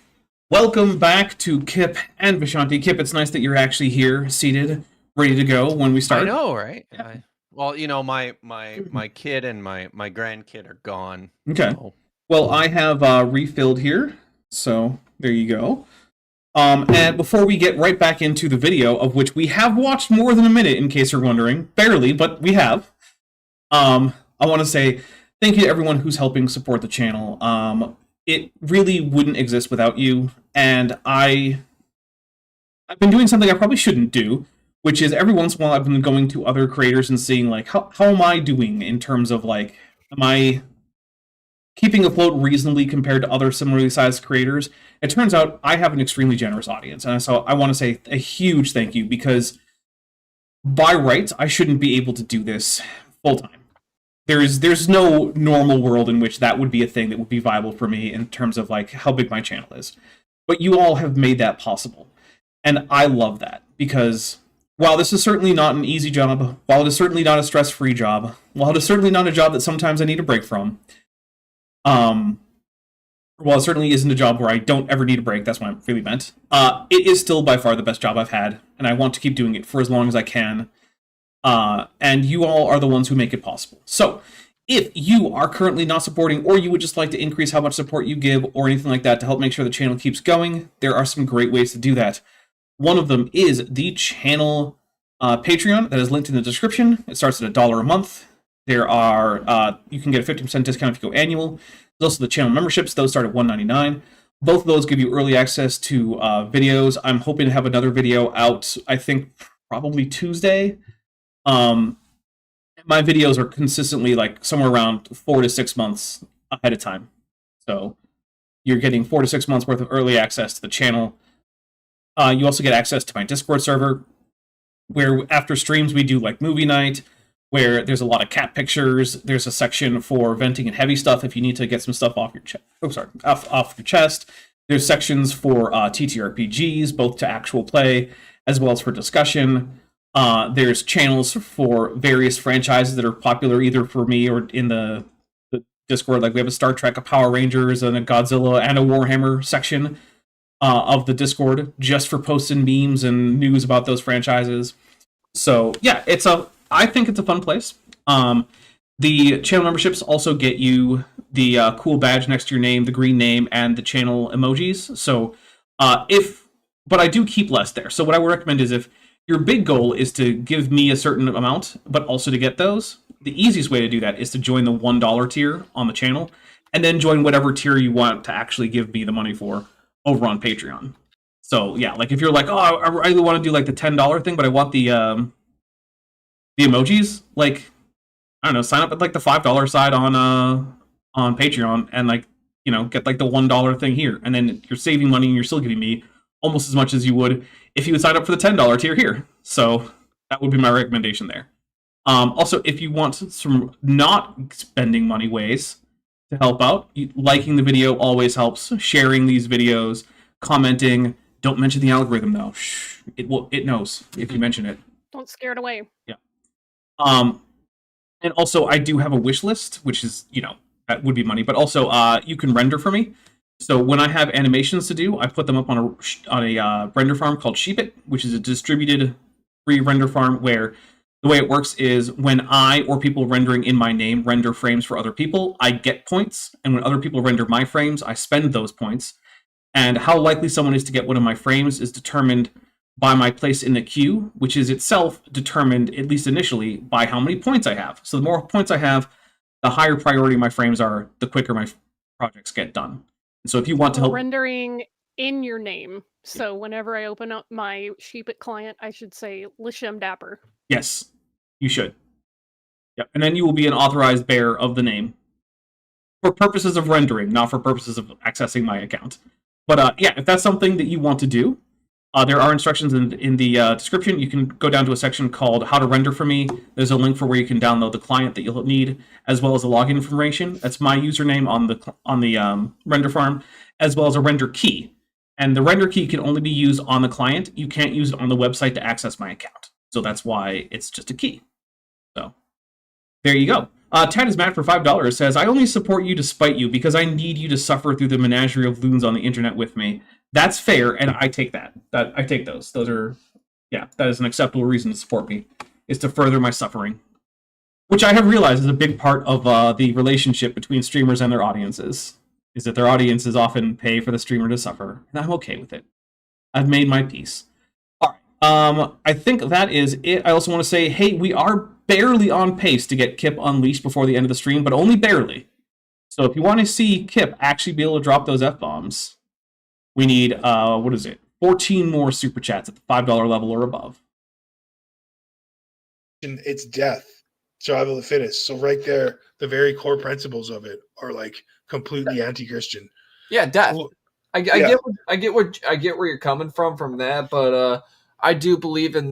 Right-handed Sith says, who's been a member for 32 months and is at the annual level, says, Dapper Dinosaur looks like the Mean Gene Okerlund. You kind of do. Yeah, you kind of do. You do. All right. Wow. And then there's a Ghidorah and a disgusting pelagic tunicate. We'll drink for Ghidorah. Mean Gene. Yeah. I gotta take some issue here with the comment, because like I don't know. I mean, I think it's fair to say that there's quite a fixation in certain forms of Christianity, and maybe some of the in readings of some of the ancient forms of Christianity too, on the idea of eternal life, of life as and even I think in some of the earliest forms there's this Neoplatonic notion of separation of the physical from the spiritual that feeds into this. And this is where I take issue, is what kind of life are you talking about when it comes to what Christianity is supposedly all about? From like an ancient perspective, Paul's whole thing is about all of this shit just doesn't matter. It just doesn't. Because there's something better beyond death, or after the end of this world. It's very much otherworldly, even if it's not necessarily about heaven. It's very much otherworldly in the sense that it's about a new heaven and a new earth, which is honestly predicated on the death of this universe. I don't disagree. I don't know that I have anything to add though. So, Bryce Venning for 4500, who's been a member for 10 months, says, "We render in the name of the Dapper Dinosaur, the Dr. Kip, and the Vishanti." Thank you very much. All right, you can render in my name, but since I'm 3 gods in a trench coat. Also, I don't think you have a Sheepit account. No, I was going to say, if you do things in my name, you could do it in Ashtu or Agamemnon. Oh. That's what I was talking about. Tad is mad for $5 says, Dan McClellan's next book, Dapper's Divine Images, Rendering Client. Rendering Client. Well, Nice. He said Dan McCallan's. Oh, he did say Dan McCallan's. Yeah. Dan McCallan is the one that writes these type of monographs. Oh, I thought it was just a mistake about Dan McClellan. Is that really? Never mind. No. See, that's what I thought. I'm making a meme, guys, because McCallan, like the whiskey. Oh, yeah. Okay, I get it now. Yeah. I know the I don't know the title, but I know the concept for Dan McClellan's next book. But it's not spoilers. Metageeky Platypus Librarian for $5 says, "Just remember, we can torture Dapper Dinosaur with young Earth creationist nonsense, but if we make fun of his hair, she-bears will maul us." Yeah. With Godzilla, Mothra, and a pelagic tunicate. That's true, yeah. Well, I don't know. Do you call out she-bears, or do you call out a different animal? I'm okay with it being she-bears. Okay. I'd also take tigers. Or tigresses? Says, member, small issue, my name still isn't in the credits. Uh-oh. Oh. What? Who was that again? Oh. Flockmeister. Okay, Is it Send me a Maybe it has message, something and to do with the stupid YouTube it could. So basically, thing what that it does with the way I the- do credits are, I check the Patreon and the channel memberships on the day that I'm compiling the names, and if you're not listed as active on either, then it's not there. And sometimes what that does mean is people who end up being a little late because like maybe a card didn't get charged properly or something, sometimes get missed. But I want to double check to see if maybe you're listed as something else on one of those or something. But yeah, Flockmeister, member for 7 months. My issue, my name still isn't in the credit. Oh wait, no, you're at the Tetrapod level. Tetrapod doesn't get names in the credits because there's too many of you. So that's going to be that problem on that one. So the name in the credits starts at the $5 tier and above on both the Patreon and the memberships. So that'll be the problem there. Sorry about that. Basically because with the $5 and above, I still already have about 400 names on there. If I went to the the $1 tier, it would probably come close to being like 70% longer. And that's, yeah, it's just a lot for me. So, yep. I do appreciate though all of the Tetrapod members, but yeah, that is one of the tiers for a higher membership level. I appreciate it's not enough to like say it in print. I spell out in my end credits. I'm messing with you. Okay. I'm messing with you. Sorry. I have to cut it off somewhere, and I cut it off at the $5 level. Philip for $2 says, "How literally must we take the term she bears?" Oh, can I answer this question? Sure. Because Francesca Stavrokopoulou takes this very literally. Oh, did my camera freeze? Shut up, phone.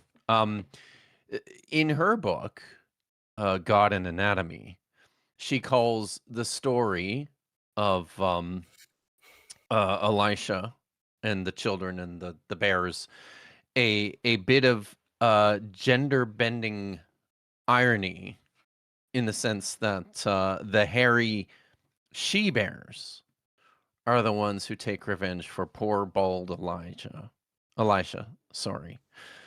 So it's fun. She's yeah, it's cool. I have absolutely no idea how to assess that claim, so I'll just say sounds fine to me, but I don't know. That's one of those things where it's like, I'll allow it. I'm not going to say mean, I they're accept it, definitely but I'm all female, well, yeah, right? I mean, they get They're feminine definitely suffixes female. and whatnot. Yeah. Oh. Let's see. Well, okay, but here's one thing: is the generic word for bear necessarily masculine or feminine, or is it usually that it just decided by the actual No. sex of the bear? Or I have to go back and look, Both. but it's. I don't know. I don't for know. $5, I'd have to go Reggio back and says, look, but "Towards unleashing yeah. Kip and keeping Dapper bound with the suit." Thank you very much. All right, where are we? Get the right number. All right, here we go. Let's get a little bit more in here.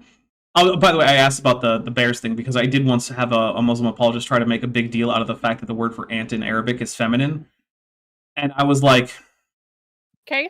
I don't Why? think that Does that displays supernatural knowledge of the fact that worker ants are female. I don't think that follows. Oh. Okay. Yeah, I don't. I mean, Dvora means bee, and most worker bees aren't female, right? No, they're all female. Are they all female? Oh Yeah. yeah. Okay.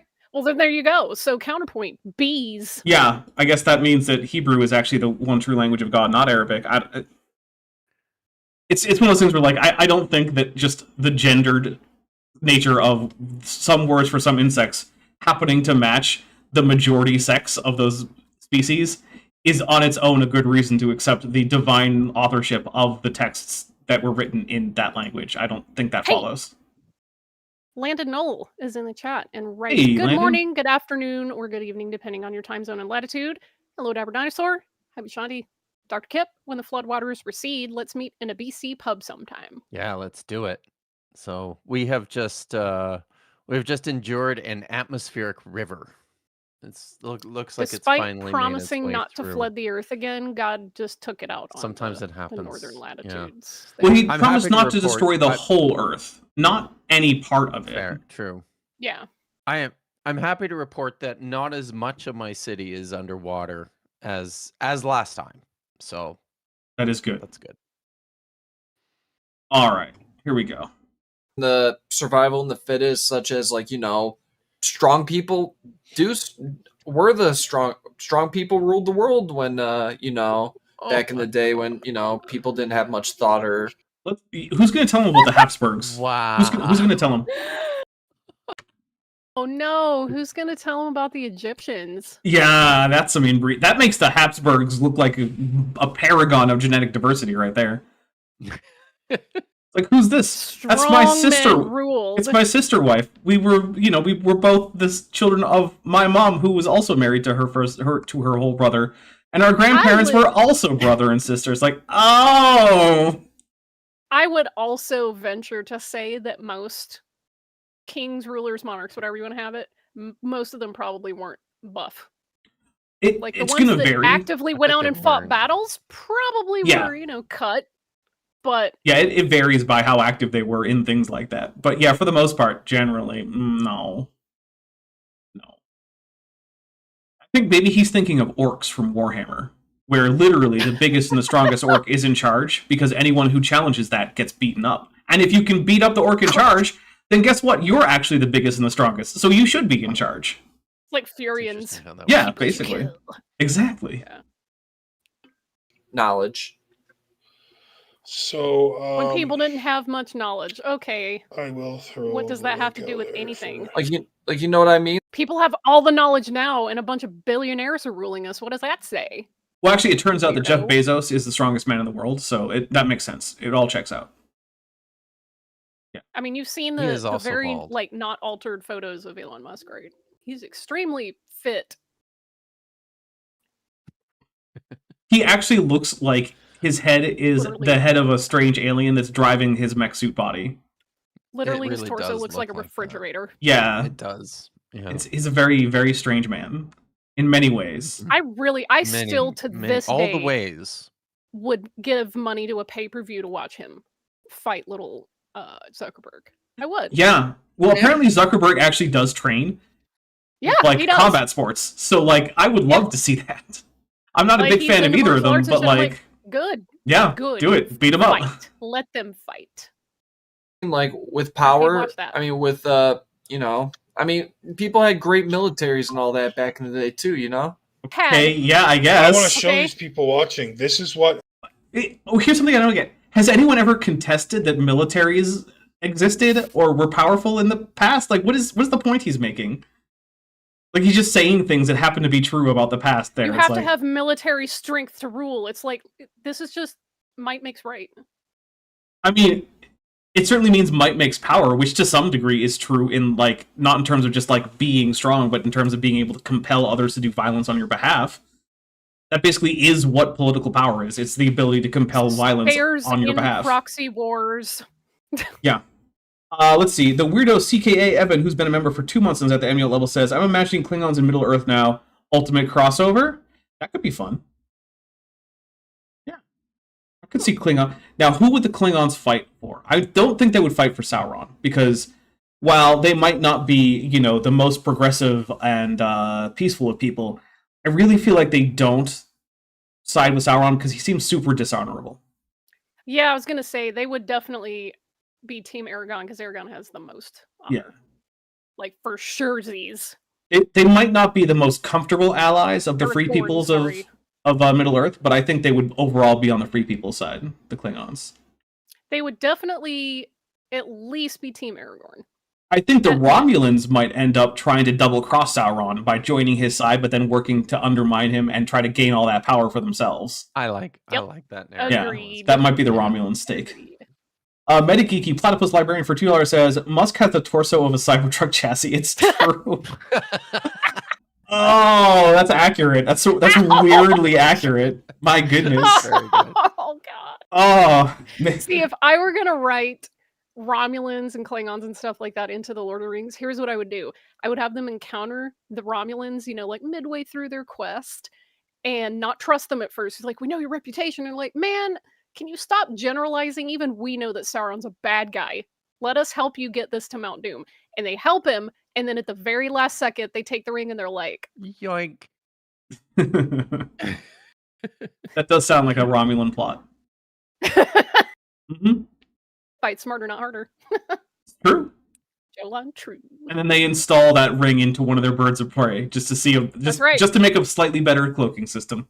And they destroy Sauron immediately because you got to eliminate the competition, right?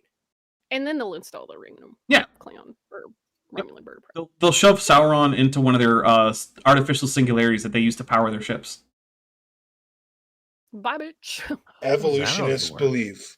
You're welcome to come up here, have a pleasant conversation, prove me wrong. Really? I don't. Hey, Nick. Man. Is it because there were like 4 or 5 people watching their stream Probably. that no one took them up on this fine offer? Nick, I'll tell you what. I know that you have seen at least the last one, so I will offer you. I've got about 120 people watching, give or take. So, like, come on, and we'll have a discussion. Look, I can have a discussion with a creationist without being a dick about it. I've done it many times before. I will do it if you come on. I won't be a dick. I'm going to be a dick here today because that's the kind of show it is. But, like, look, I can show you me talking to flat earthers and not being a dick. If I can manage to talk to flat earthers without being a dick, I can talk to young earth creationists without being a dick. So DM Wing says Sauron is too close to a god and Klingons are god slayers. True. They did canonically kill their gods because they were too much trouble. They did. Too much trouble. Noise Ending writes that they would fight against Sauron, meaning the Romulans, but there would definitely be a tavern scene where the Klingons are sitting at their own table throwing sideways glances at everyone. Yeah, the Klingons in the party would be like, you can't trust these guys. Yeah. You literally cannot trust them. And everyone would be like, stop being so bigoted. You can trust these guys like they're fighting against Sauron. Like, how bad could they be? And then at the end, they're like, told you so. Mm-hmm. Never trust a Romulan. I don't know. I don't think I have all the answers. I don't claim to be the smartest person in the world, but this. You know what? I'm going to take a drink for some level of self-awareness here because, true, yeah. you know, good job. You are not the smartest person in the world. He has set that bar pretty high, feels like. Prixie Purple says I'm way too nice to flirts. Smartest guy in the room might have been. That's a hard challenge, even when he's sitting in a room alone. So. Well, right, but okay, but I think he is smarter than Fad. It's more achievable. Yeah. Than, Nick might be the smarter person in that room. Okay. Mm-hmm. Given that the other guy was the one who was like, well, how do we even know that the Voyage of the Beagle happened? Just a freaking beagle mythicist. Yeah, whereas Nick was like, well, I think it probably happened. So, like, yeah, Nick is the smarter person of the two, it seems like. I'm willing to change my mind depending on how it goes, but, you know. This is what the evolutionists and the scientists, this is an illustration chart they put together. There's many different ones. Okay, I want to be clear. This was put together primarily by science communicators and artists, not so much scientists. And also, this is not a peer-reviewed chart. This is just for illustrative purposes for lay people. This is not what you're finding in the actual literature, and which is something that a lot of people seem to struggle with. Like, Discover Magazine or, like, National Geographic, these are not journals. These are pop-sci outlets that are supposed to be communicating science at a level for lay people who do not know what the science actually is all about, to try to get an idea as to what's going on in that field. So I am not a scientist, but like when I hear something like that, my first thought is that I'm willing to bet every, evolutionary biologist, geneticist, what have you, working in the field on these sorts of questions, took a look at this and was instantly irritated by it. Because as someone who possesses a small amount of expertise in a very narrow subfield, this is what happens to me whenever I see popularizers of work that I do and my colleagues do. Whenever I see those, I'm always frustrated by the 7 or 8 hours of content regarding the nuance that it would. It's just that. Yeah. But I get it, right? I totally get it. It's you can't do that. You lose your audience the minute you start getting into the weeds about how complex so much of this shit is. Sorry. I'm done. Fear Puncher Nazi Monger, there we go, says, how does one peer review a chart? Well, normally you wouldn't get a single chart peer reviewed, but it could be a figure in a peer reviewed paper. which means that the contents of it have in fact gone through the filter of peer review. So, for instance, if you were proposing a hypothetical sequence of evolution for humans, which is what this thing is doing, that could be part of your paper, is this graphical illustration of what you're talking about, in which case, yes, it would go through the peer review process. Not as a chart on its own, but yeah, as part of a paper. And that's not what this is. This is not a figure from a paper. Like it. Or it could pass peer review by failing peer review. It could do that too, yeah, that is how peer review works now. Small Duck 1001001 writes, next you're going to say Neil deGrasse Tyson isn't the king of astronomy. He, in fact, is not the king of astronomy. It's, believe it or not. Yep. And Bill Nye is not the king of plane engineering, which is, I think, what he did before he became a science communicator. Designed airplane parts, I believe. Yep. Yeah, none of them are actually the kings of anything, because science doesn't have kings. This is what they believe. So, the very, very first beginning, they have a self-replicating RNA molecule right at the very top. Okay? Like we were saying, Okay. I don't know where that came from. Just kidding. That's not true, because remember, we went over before, the fact that the chart starts somewhere that isn't the Big Bang doesn't mean that we don't have any idea about what happens before the chart. It just means that the chart does not include literally everything from the moment that we can trace time back to. The same thing that we talked about last week. If you were to say, hey, Dapper, where'd you get that shirt? I'm not going to tell you about like the people who grew the plants that got turned into the fabrics that got woven into this, right? I'm going to tell you about the store I went to. I went to a store that specializes in men's suits, and I bought it. Tell me about the history of cotton farming. Right. And like the evolution of domestication cotton. of sheep. Yeah, and I Like, have if to it's go a back little- into like the evolution of mammals and flowering plants, and then from there into like the entire life history of all organisms. Like, no. I'm just going to tell you what store I went to. Came out of nowhere. Atomic Squirrel Then we move 56 on to says, this. I have a petty grudge against deGrasse Tyson because he objects to BCE. I just think he's a wet blanket and doesn't let people enjoy things. That's my problem with him.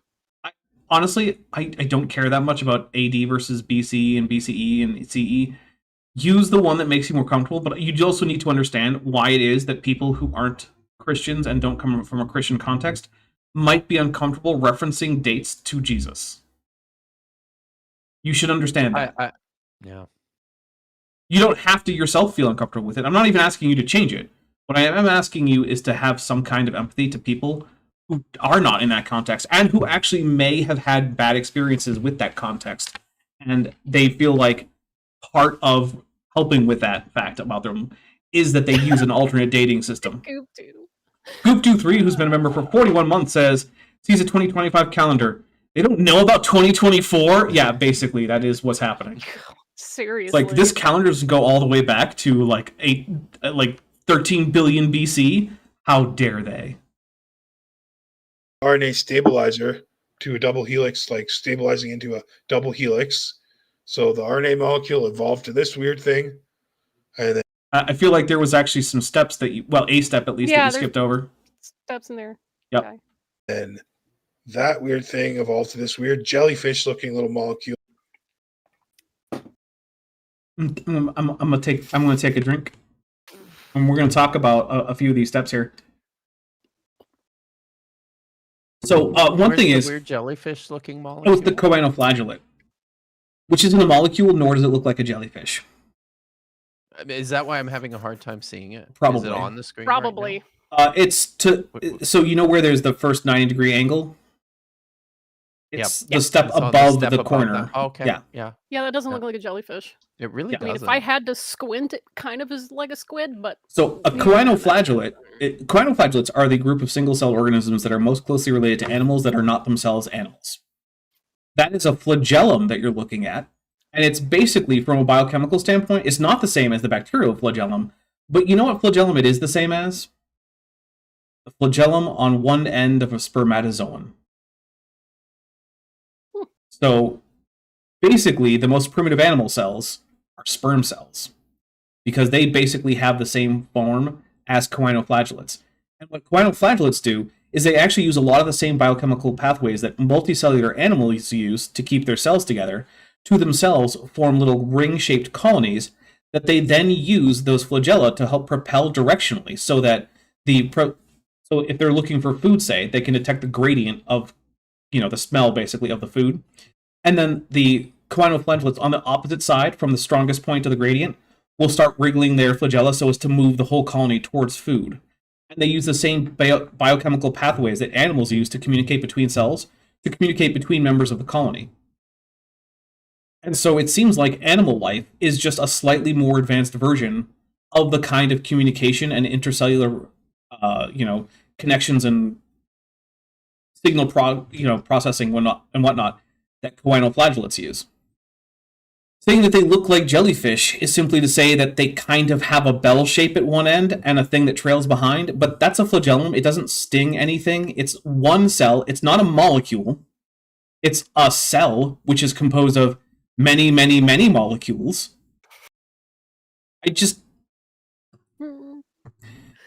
Okay, if I were going to do a stream about this picture, I feel like I would look up at least what each of those things are before I did the stream, right? Like, oh gee, I don't know what a choanoflagellate is. Maybe I should look it up.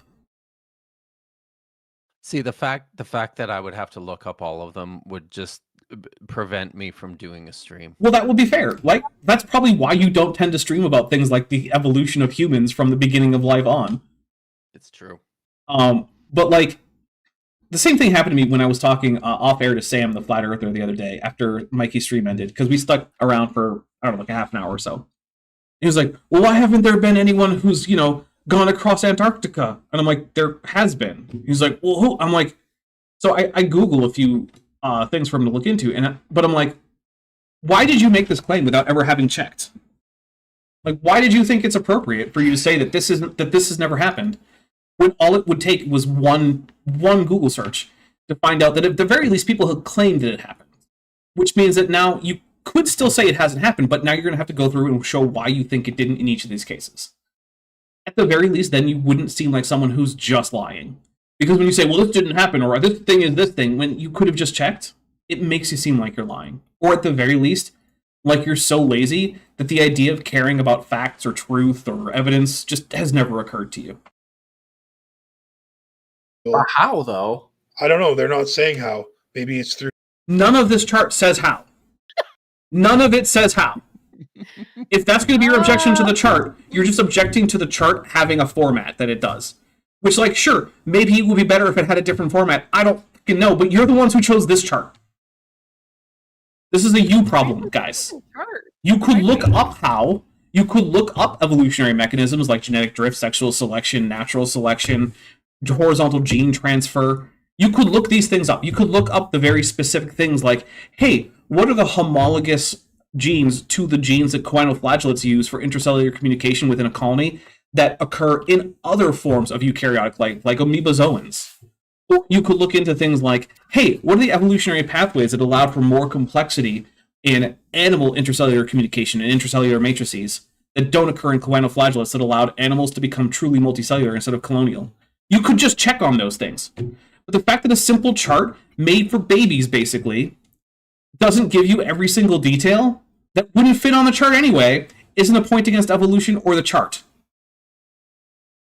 I'm taking a drink because that is just such a stupid complaint. I mean, I like this chart. It's good color choice, good art, good font. Aesthetically, I think it really does pretty well. Nice. I really like it too. There are a few places where I would object. Like, I don't think that cyanobacteria should be on the chart because they're definitely not part of the lineage of humans. No human ancestors were cyanobacteria ever. Not speciesist. I mean, no, it's just a fact. Also, I don't think platyhelminthes are actually deuterostomes, so they shouldn't be where they are. You could put them. That color. What, platyhelminthes? Well, go. No, cyanobacteria.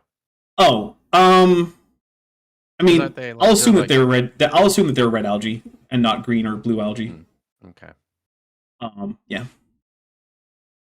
Natural selection, like you were talking about, survival of the fittest, natural selection. That's their whole weird. That's their whole weird theory. They say if you give it enough time, this will happen. They'll. What's the this, Nick, specifically? What's the this that you think that natural selection predicts? I really want to know, because I don't think you know.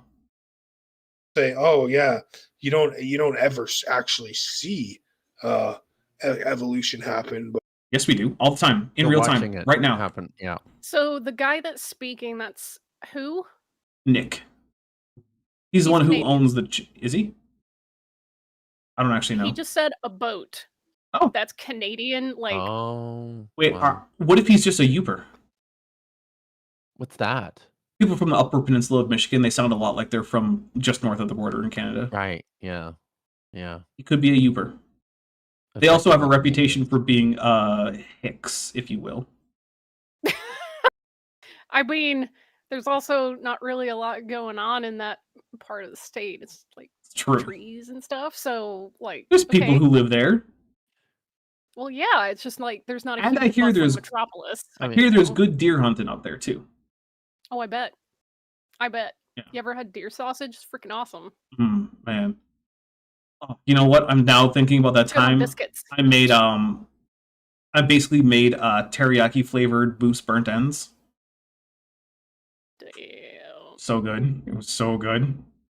But that's because so much time has gone by that you need to actually give it time. That's like their magical solution for everything is time.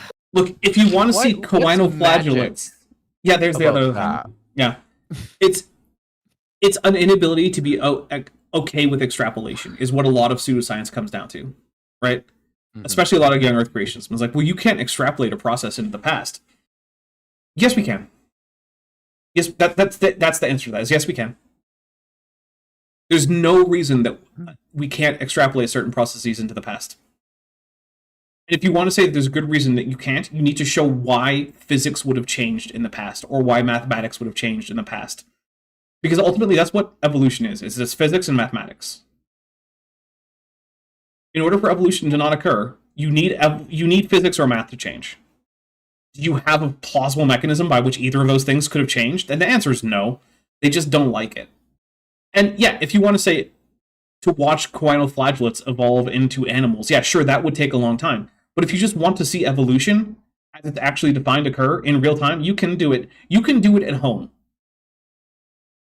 Get some fruit flies, get some habitats for them, separate the populations after a few, months of them mixing and breeding together so that you know that they're one population.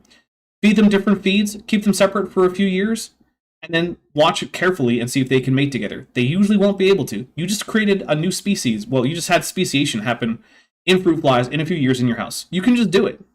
Now, I'll grant you might live with someone who objects to you bringing in a bunch of frickin' fruit flies into the house to keep as, weird science experiments. But, that's a different problem. It's a thing you could do. And if your roommate or partner or whatever isn't okay with science, then just guilt trip them about hating science. There you go. I'm not actually suggesting that, by the way. Don't actually manipulate your roommate or partner into accepting fruit flies in the house when they ordinarily wouldn't. That's not okay. Goop23 for $5 says, AIG is a bag of what I thought you said of Hicks. I'll take a drink for that. As far as I know, Youpers don't have a reputation as dicks. They just have a reputation for being rural, kind of dumb. But that's not the same thing as being a dick. There are many rural and not super smart people who are very genuinely nice people. That's a thing that happens. Look, To be fair, I don't think Gupta was making that connection. I'm just letting it be known that just because someone is rural and relatively uneducated, that doesn't make them a mean person. Because you can be a kind, genuine, caring person with any level of whatever else you might want to talk about, whether it be how good your school was or what kind of accent you have. And also, hey, maybe the fact that it's harder to get a good education if you live in the country is a reason why maybe local property tax isn't the way that education should be funded. Just gonna toss that out there. Or true, wouldn't we have a written history about it? Bad. If animals are evolving, the first animals are evolving, who do you think would write a written history of that? Bad? I'm taking a drink for why don't we have a written history of the transition from choanoflagellate cellular colonies to animals. It's widely believed that my dog has written this book. So Yeah, sources say. Some researchers believe that Dagon, in fact... Theorists contend. Right. Is such a thing even possible? Yes, it is. Yes, it is. I'm not saying it was Dagon, but it was Dagon. Actually, I was watching... Fish was about to say something. Grief. I actually was watching something, and it was like... It was some cold case thing, because every once in a while I like a little bit of true crime, right? And I didn't super pay attention to what channel I was watching, and then suddenly this person... It was a disappearance in Antarctica. It was like one of the very few actual like research deaths in like the modern like 20th century and onward period. And this guy was just like a college student who was there for like a research program, and he was out taking data one day, and he just didn't come back. And so this guy starts talking about this case, and like, yeah, it's an interesting case. Like, someone disappeared in Antarctica. To this day, they don't know where he is. Presumably, he's a frozen husk somewhere, but you know. But then he's like, and you know, David Childress, and I was like, oh, okay, what does David Childress have to say about this? David Hatcher Childress. Who's that guy? That sounds familiar. He's on Ancient Aliens. Yeah, he's on Ancient Aliens. Oh, he's the guy who like archaeologist, historian, whatever. He's got the super nasally voice, and he has like a weird, probably fake, like transatlantic type accent for just no reason that I can figure out. All the time. Yeah. So it's like, what weird. are you doing? What is that? It's kind of like the Kent Hovind accent, where it's like, yeah, that's not a normal accent that's like spoken by any speech community I'm aware of. That's like an affectation. It's like Andrew Collins sounds like he's putting on a fake English accent. Yeah, kind of. His specific accent sounds like Americans who can't do an English accent. It's a Rage 23 sent a Dapper Dinosaur membership. Thank you very much. Take a drink for that. Punk for $5 says Drosophila colonies are cheap and sold to feed fish and reptiles, so the exact scenario has almost certainly occurred many times without being noticed. Yeah, that's a good point. Yeah, you know what? I wasn't even thinking about that. Dewin says, also, ancient historians, I met a guy who had a dream of how this event went, and I'm like, yeah, this guy's thinking like source, mystic visions. I mean, that's Gail Riplinger's source for her New Age Bible translations book that Kent Hovind is just swallowed whole. And my favorite thing about that, when she was asked, so in this, you call it the New American Standard Version in your book, but the actual name of it is the New American Standard Bible. Why did you do that? And her answer was like, well, God calls it the New American Standard Version in heaven. And so basically her response was like, it was actually God's screw up, not mine, so take it up with God, actually. God told me what to call it. That's what he calls it. It's like, I'm sorry, so your response to why you messed up the name of a Bible translation is actually I didn't, God did. God's the idiot in this case. Okay, it's cool. Called that in heaven. Yeah, cool. Like, look, if you want to say that God is actually the idiot, I can't stop you, but then also I have to wonder, why should I care about whatever else he's telling you if he's the idiot here? Amazing. And yet, there's Kent Hovind, who is, like, just swallows everything she has to say. Hook, line, and sinker. And it's weird, because he doesn't usually, like, have that much hero worship for other Christians. Especially not for women. But for some reason, I don't know what she did to get him to be, like, her devotee. But he believes everything she's ever said, as far as I can tell. Wild. I don't know, but if it were true, like we were talking about the bacteria that they can put through 50,000 plus generations in a laboratory that have super short lifespans. Or no, but what I'm saying is, like, you know, the first people who were created through evolution, they could have, you know, they could come out and say they could have, you know, this could have been common knowledge from the start, you know, just like how would that be common knowledge from the start? Also, the first people to come about through evolution isn't a thing? Like, there's no one first Homo sapiens. That's not how that works. It's amazing. It's like saying, like, who was the first person to speak Middle English after Old English ended? There's no answer to that question. That's not how these things work. Spanish emerged fully formed from Latin. Yeah, like, so, there was some Roman woman who had a baby, and suddenly that baby said, "Hola, mama!" And she was like, "What the hell is this?" Except she said it in Latin. That's not how any of this works. Wow. So, do you think humans sprang forth with the knowledge of how to do writing from the very beginning? Because we know that's not true. Writing is such a hard thing to invent that it probably didn't happen more than like half a dozen times in total human history, and that's being generous. It was probably more like 3 or 4 different times independently. 6 is me being extremely generous. Wow.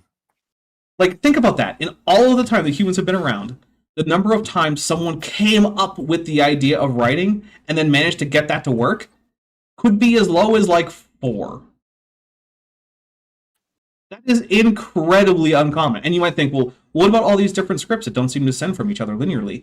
Yeah, but we know that those people Well. had contact with literate societies before they invented those scripts. Yeah. Yeah. So they didn't come up with the idea of writing. They just realized that other people were doing it. Like the Cherokee syllabary, not actually directly descended from any previous writing system. But it was they did come up with it after contact with the Europeans using the Latin alphabet, which is why many of the characters look like Latin characters, but weird. Yeah. Yeah.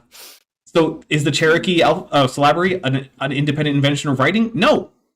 Because it depended on contact with other literate people. And that's also true for like, what about all those people who, based writing on like Mayan glyphs and whatnot? Yeah. After contact with the Mayans, who are one of the very few times that writing was ever invented independently. Yeah. And like, yeah, that is not a natural thing that humans just have by like birthright. That's also why you're not born knowing how to read, and why for some people it takes a lot of work to learn. I'm taking another drink. The idea that like humans just automatically know how to write is just such an insane idea to me. Insane to me. Adam and Eve was, Spoiler alert, if evolution is true, Adam and Eve probably aren't real people. That's just gonna... How dare you! I know. And look, I get it. Dr. Swamidas has his own genealogical Adam and Eve idea that he says is, compatible with evolution. He's an evolutionary biologist and whatnot. I get that there are ways that you can harmonize those ideas. But generally speaking, if evolution is real, then the idea of the first 2 humans ever to exist being Adam and Eve just isn't true. Even if you go with Josh Swamidas' idea of a genealogical Adam and Eve, it's still not the case that they would have been the first humans to ever exist. Did you see Fearmonger's thing in the chat? Oh, the Cherokee syllabary doing exactly what the Japanese did with the Chinese writing system. Yeah, basically. Can you explain to me Joshua Swamidas's theory?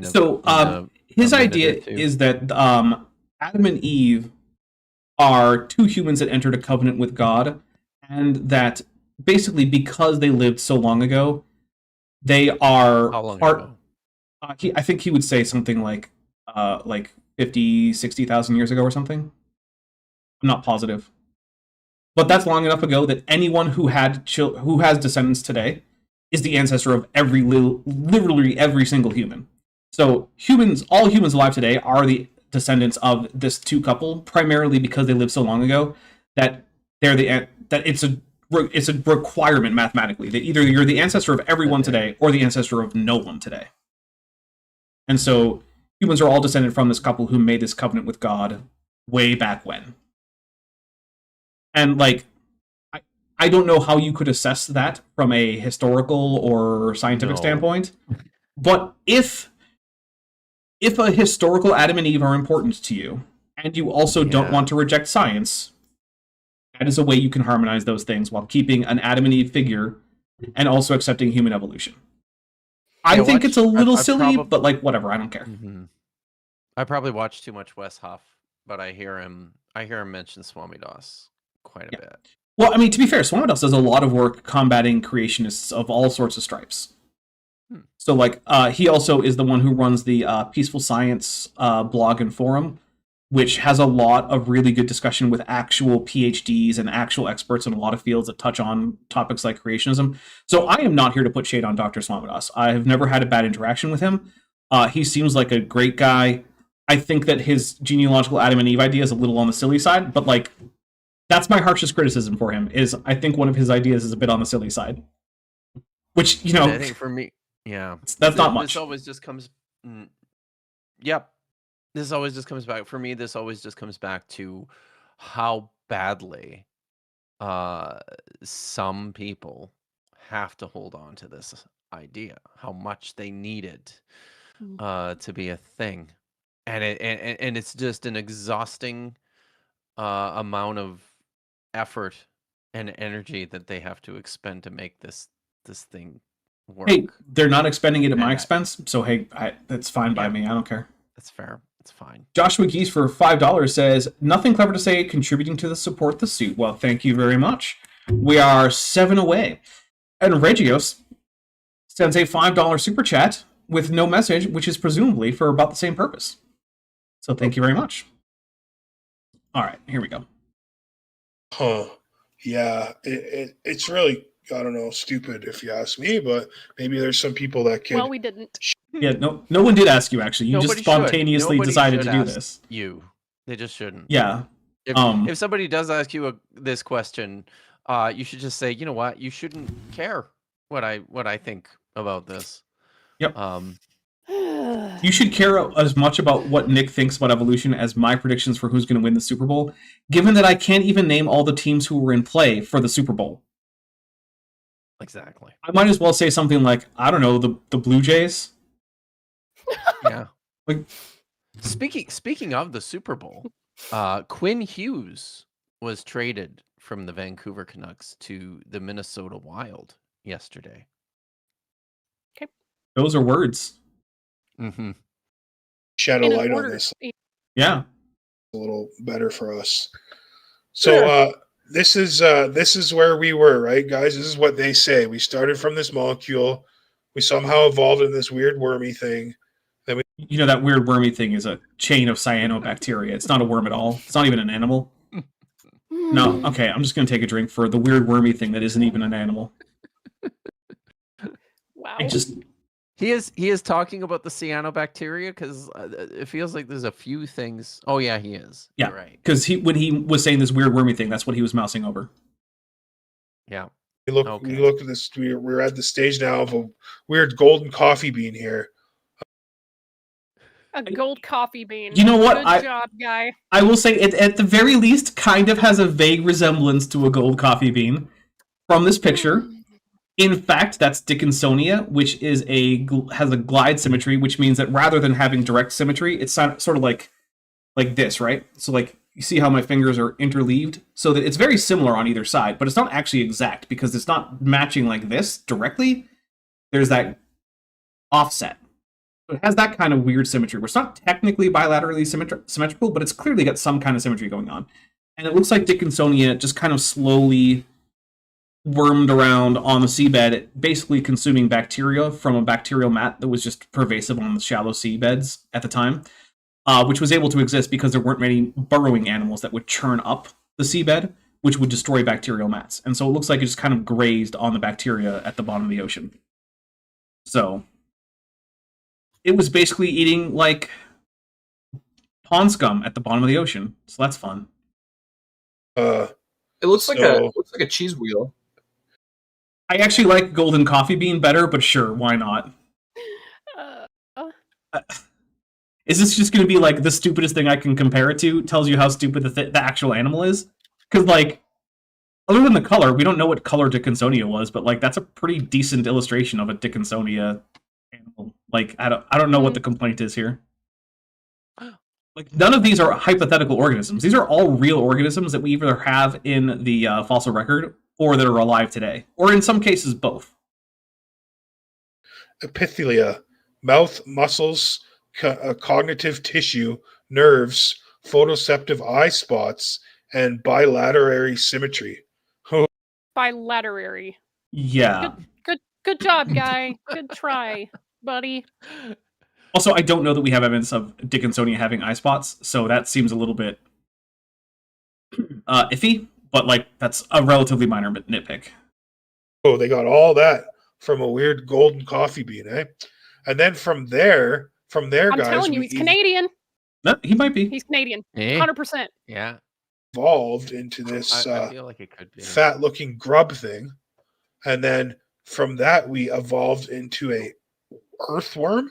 No, actually, earthworms are not deuterostomes, they're protostomes. That is, in fact, an acorn worm, a thing that is still alive, is a deuterostome, and is also one of the closest relatives to chordates that exists. They're much more closely related to chordates than echinoderms are, which are some of the next closest things to chordates, also being deuterostomes. So, again, you could have looked this up. Listen, can I just say, as someone who doesn't know the first goddamn thing about most of this stuff, that his descriptions of these things are like kind of like how I probably would describe them, just looking at this chart and trying to make visual connections with anything. That's fair. That I know. So coffee bean, grub, earthworm. Yeah, that's. I mean, sure. But there's a difference, though. I'm not leaning into my ignorance, though. Right. You're not trying to use your ignorance of this topic to make fun of the experts. No. Which is that's the difference, right? It's why I will get on Ken Hoven's case about not knowing what a dinosaur is when he presents himself as a doctor and expert of dinosaurs and the Bible. Yes. Whereas I wouldn't do that because with Kip, who I also don't think knows what a dinosaur is. I don't. I think it's a bird, isn't it? Well, birds are dinosaurs, but that's kind of like saying a mammal is a dog. Okay. Yes. It's like there's a lot of other mammals out there besides dogs. Yeah. Okay. But yeah, that's the thing. You're not trying to tell people that all of science is wrong about dinosaurs on the basis of not even knowing what one is. Honestly, it's a pretty it's a pretty great position to be in, to not know things and then just trust that there are people out there who do know these things, and if I want to find them out, I can just consult them and learn. Yeah. It's actually, it's pretty relaxing. Yeah. And the same thing is true for like your field of expertise. I might look at the Dead Sea Scrolls and be like, that kind of looks like a snake, even though it's just like a lamed. And you know what? It's fine for me to think that. I shouldn't make any kind of particular like inference from that fact, because I don't know what the hell I'm talking about. I don't think that means that this text is actually full of snakes. Joe Rogan. Yeah. Yeah. Wait, does Joe Rogan say that lamed looks like a snake? Is that a thing he said? He doesn't say it looks like a snake, but he's like, "Oh my god, the writing is so beautiful." And I'm like, I mean, I know, it's fine. It's okay. Yeah. As someone who, I don't know. It's not particularly fancy calligraphy. It's pretty standard lettering from the time. Yeah. I don't know. I mean, look, pretty raw. I will say, I do think that as alphabets go, that the Aramaic block script, which is what was adapted into the current Hebrew alphabet and had been used for Hebrew for a while by that time, it is a very nice looking alphabet. Yeah. As alphabets go. I think it looks nicer than a lot of versions of the Latin alphabet, just from a purely aesthetic standpoint. So I'll give it that. But like, yeah, the lettering of the Dead Sea Scrolls is not particularly special, as far as I can tell. And I'm not an expert, but I'm glad that you agree with me, because I look at it and I'm just like, yeah, that's just block Hebrew letters from, like the 1st or 2nd century BC? Something like that? Yep. Yeah. I don't know. I guess we were earthworms at one time? No, that's an acorn worm, which is also not technically on the line from humans to anything. It's a side branch of deuterostomes that's not directly ancestral to chordates, which is what you are. And also, like I said, the next thing, platyhelminthes shouldn't be there. If anywhere, those two should be switched, but like, whatever. I'm not going to nitpick it that much, but like, yeah. The fact that you don't know what these things are means that you're probably not equipped to talk about them. And then, but also, humans having worms in their lineage, that's only if you're Leto. Well, Atreides. Okay, here's that. But here's the other thing. Worm basically just means, like, long invertebrate. That's it. That's all it means. It just means long invertebrate. So everything has worms in their lineage by that definition, except, like, sponges and jellyfish. And box jellies, I suppose. and then from the earthworm, it looks like we evolved into, like, a tapeworm? No.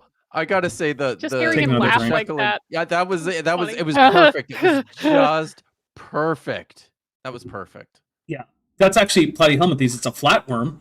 Tapeworms are not, in fact, flatworms. One of the ways that you can tell is that flatworms don't have internal body cavities, whereas tapeworms do, which means that flatworms are actually a far more basal form of animal, which is why I object to their placement here. They should be placed before the acorn worm.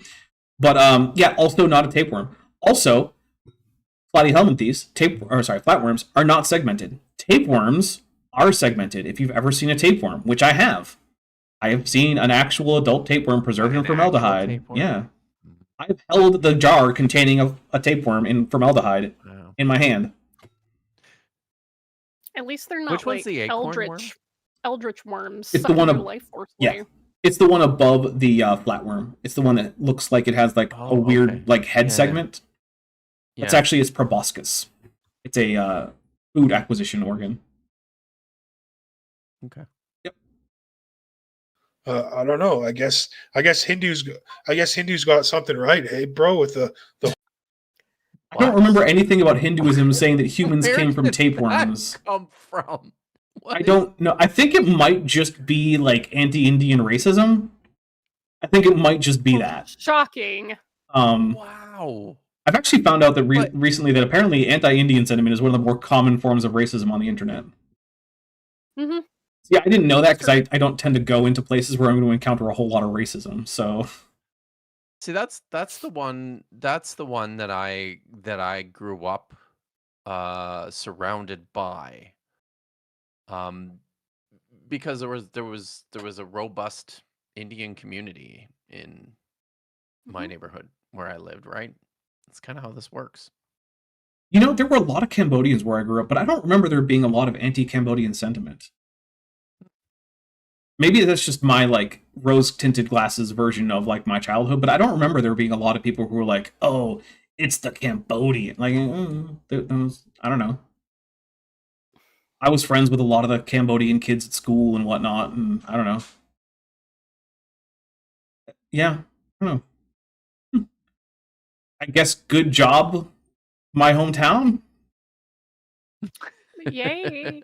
Which, hey, you know what? If you want to find out about my hometown, go watch that show that I did with the Drunk Debunk show, because we talked about that. Because it turns out that guy lives in my hometown. No, really? Yeah. That's fun. Yeah, They have good Thai food.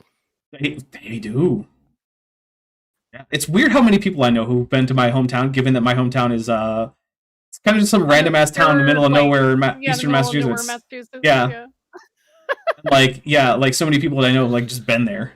I got pictures of like the library or the city hall or something from like Vishanti one day, and I'm like, are you? Yeah, it's so What's weird happening? that like I know a statistically unusually not like large number of people from there, and it's like I don't know how this keeps happening. Like the guy that makes props for me and like a lot of my costumes, that's where his workshop is, and there's just so many other people, and I keep running into them. Like, how does this keep happening? Well, at least now you've been there. Yes, and had delicious food. Yes. There was also a few good, like specifically pho places. If you wanted good pho. I mean, Yeah, good you fun. know where I live. It's like basically yeah. Little Vietnam, so I Yeah. just go across the street. Whole reincarnation. This looks like a cycle of reincarnation. How in the hell do you get that this looks like a cycle of Oh. reincarnation? Wow. This isn't even a cycle. We're going downstairs. That's not what a cycle is. Cycles go in a circle. That's the name. Taking another drink. This guy.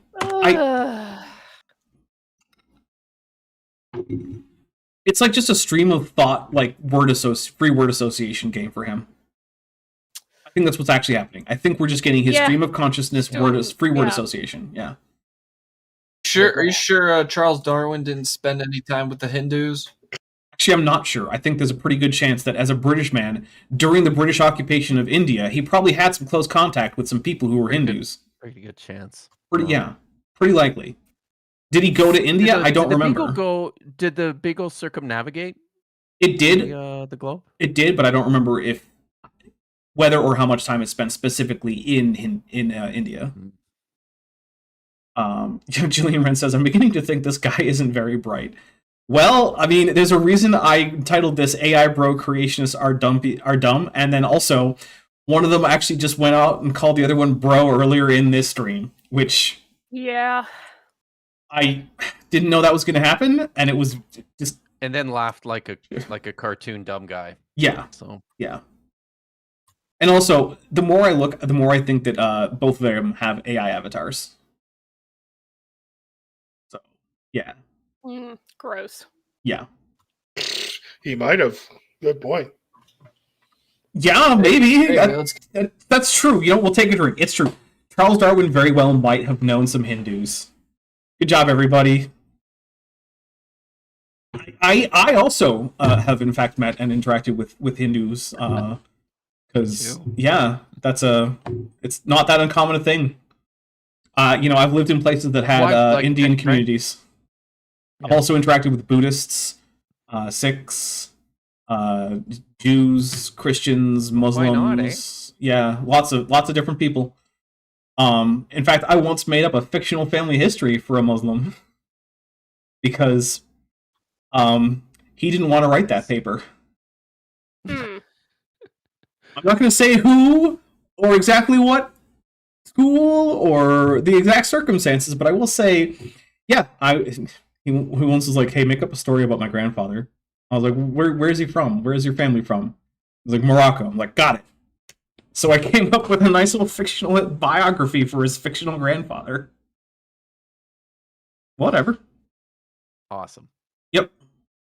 I was also the insufferable know-it-all in my comparative religion class when my professor started getting some details of Islamic history wrong.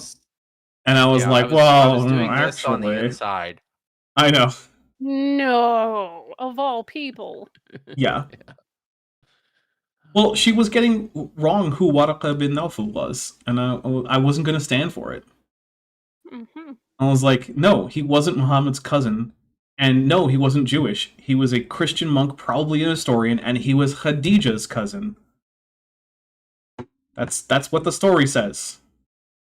And then I got that nod from the Muslim who was sitting next to me. I was like, yeah, I got you. Don't worry about it. I'm not going to let that one stand. Yeah. continue. And then we turn into this weird purple worm thing. Yeah, and then from the tapeworm. Okay, guys, if you're just going to call everything a worm thing, we're going to be here for a while talking about worms. Because, again... Which one is he talking about as the weird purple worm thing? Is that he's talking about the thing that looks like a hagfish. That doesn't help me at all. It's Dapper. the second corner. So the pick does that say pick? It says Picaya. Picaya, is that the one? Yeah, Picaya is one of our oldest known confirmed chordates, which is the member of the phylum that we all belong to, dinosaurs and humans alike. Yeah. Okay. So, and yeah, I guess it's a worm in that it's not a vertebrate and it's long and skinny. Sure. And yeah, are you going to talk about any of the traits that are required and how that we know that the nested hierarchy of these acquired traits, and also even the nested hierarchy of when traits are lost, actually is a prediction of evolution, and how neatly that all fits together, and the fact that we have fossils or living examples of all these groups, and how there's no reason to expect that unless evolution is true. We're going to discuss any of that. No.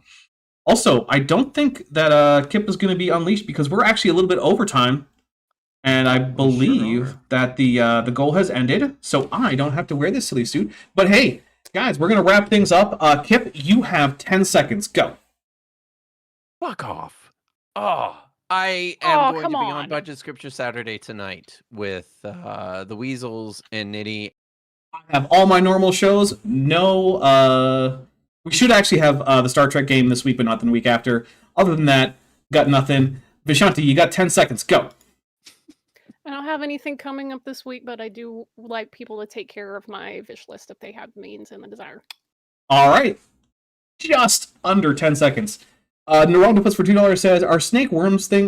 They are long invertebrates. No, they're vertebrates. Snakes are not worms because they're vertebrates. Although, if you're reading Middle or Old English text, then yes, they are worms.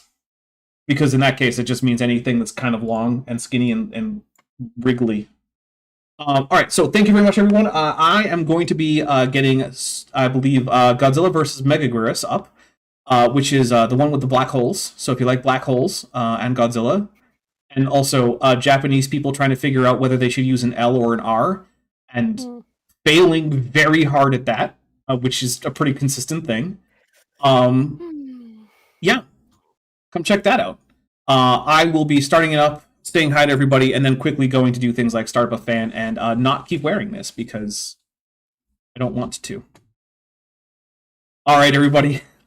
We'll talk to you later. Thank you for sticking with me, even as this stream goes a little bit long. I hope to see you all on Tuesday for the next show. Actually, no, I'm going to be on Chesh's channel today at like 9 Eastern, 6 Pacific. So go over to Chesh's Debate Hub, where I will be on the Rum and Coke night, where I will have more rum and cola. I'm not drinking Coke because fuck off Coke with your AI Christmas trailers or Christmas commercials. Anyway, furthermore, ICE must be abolished. Stay safe out there.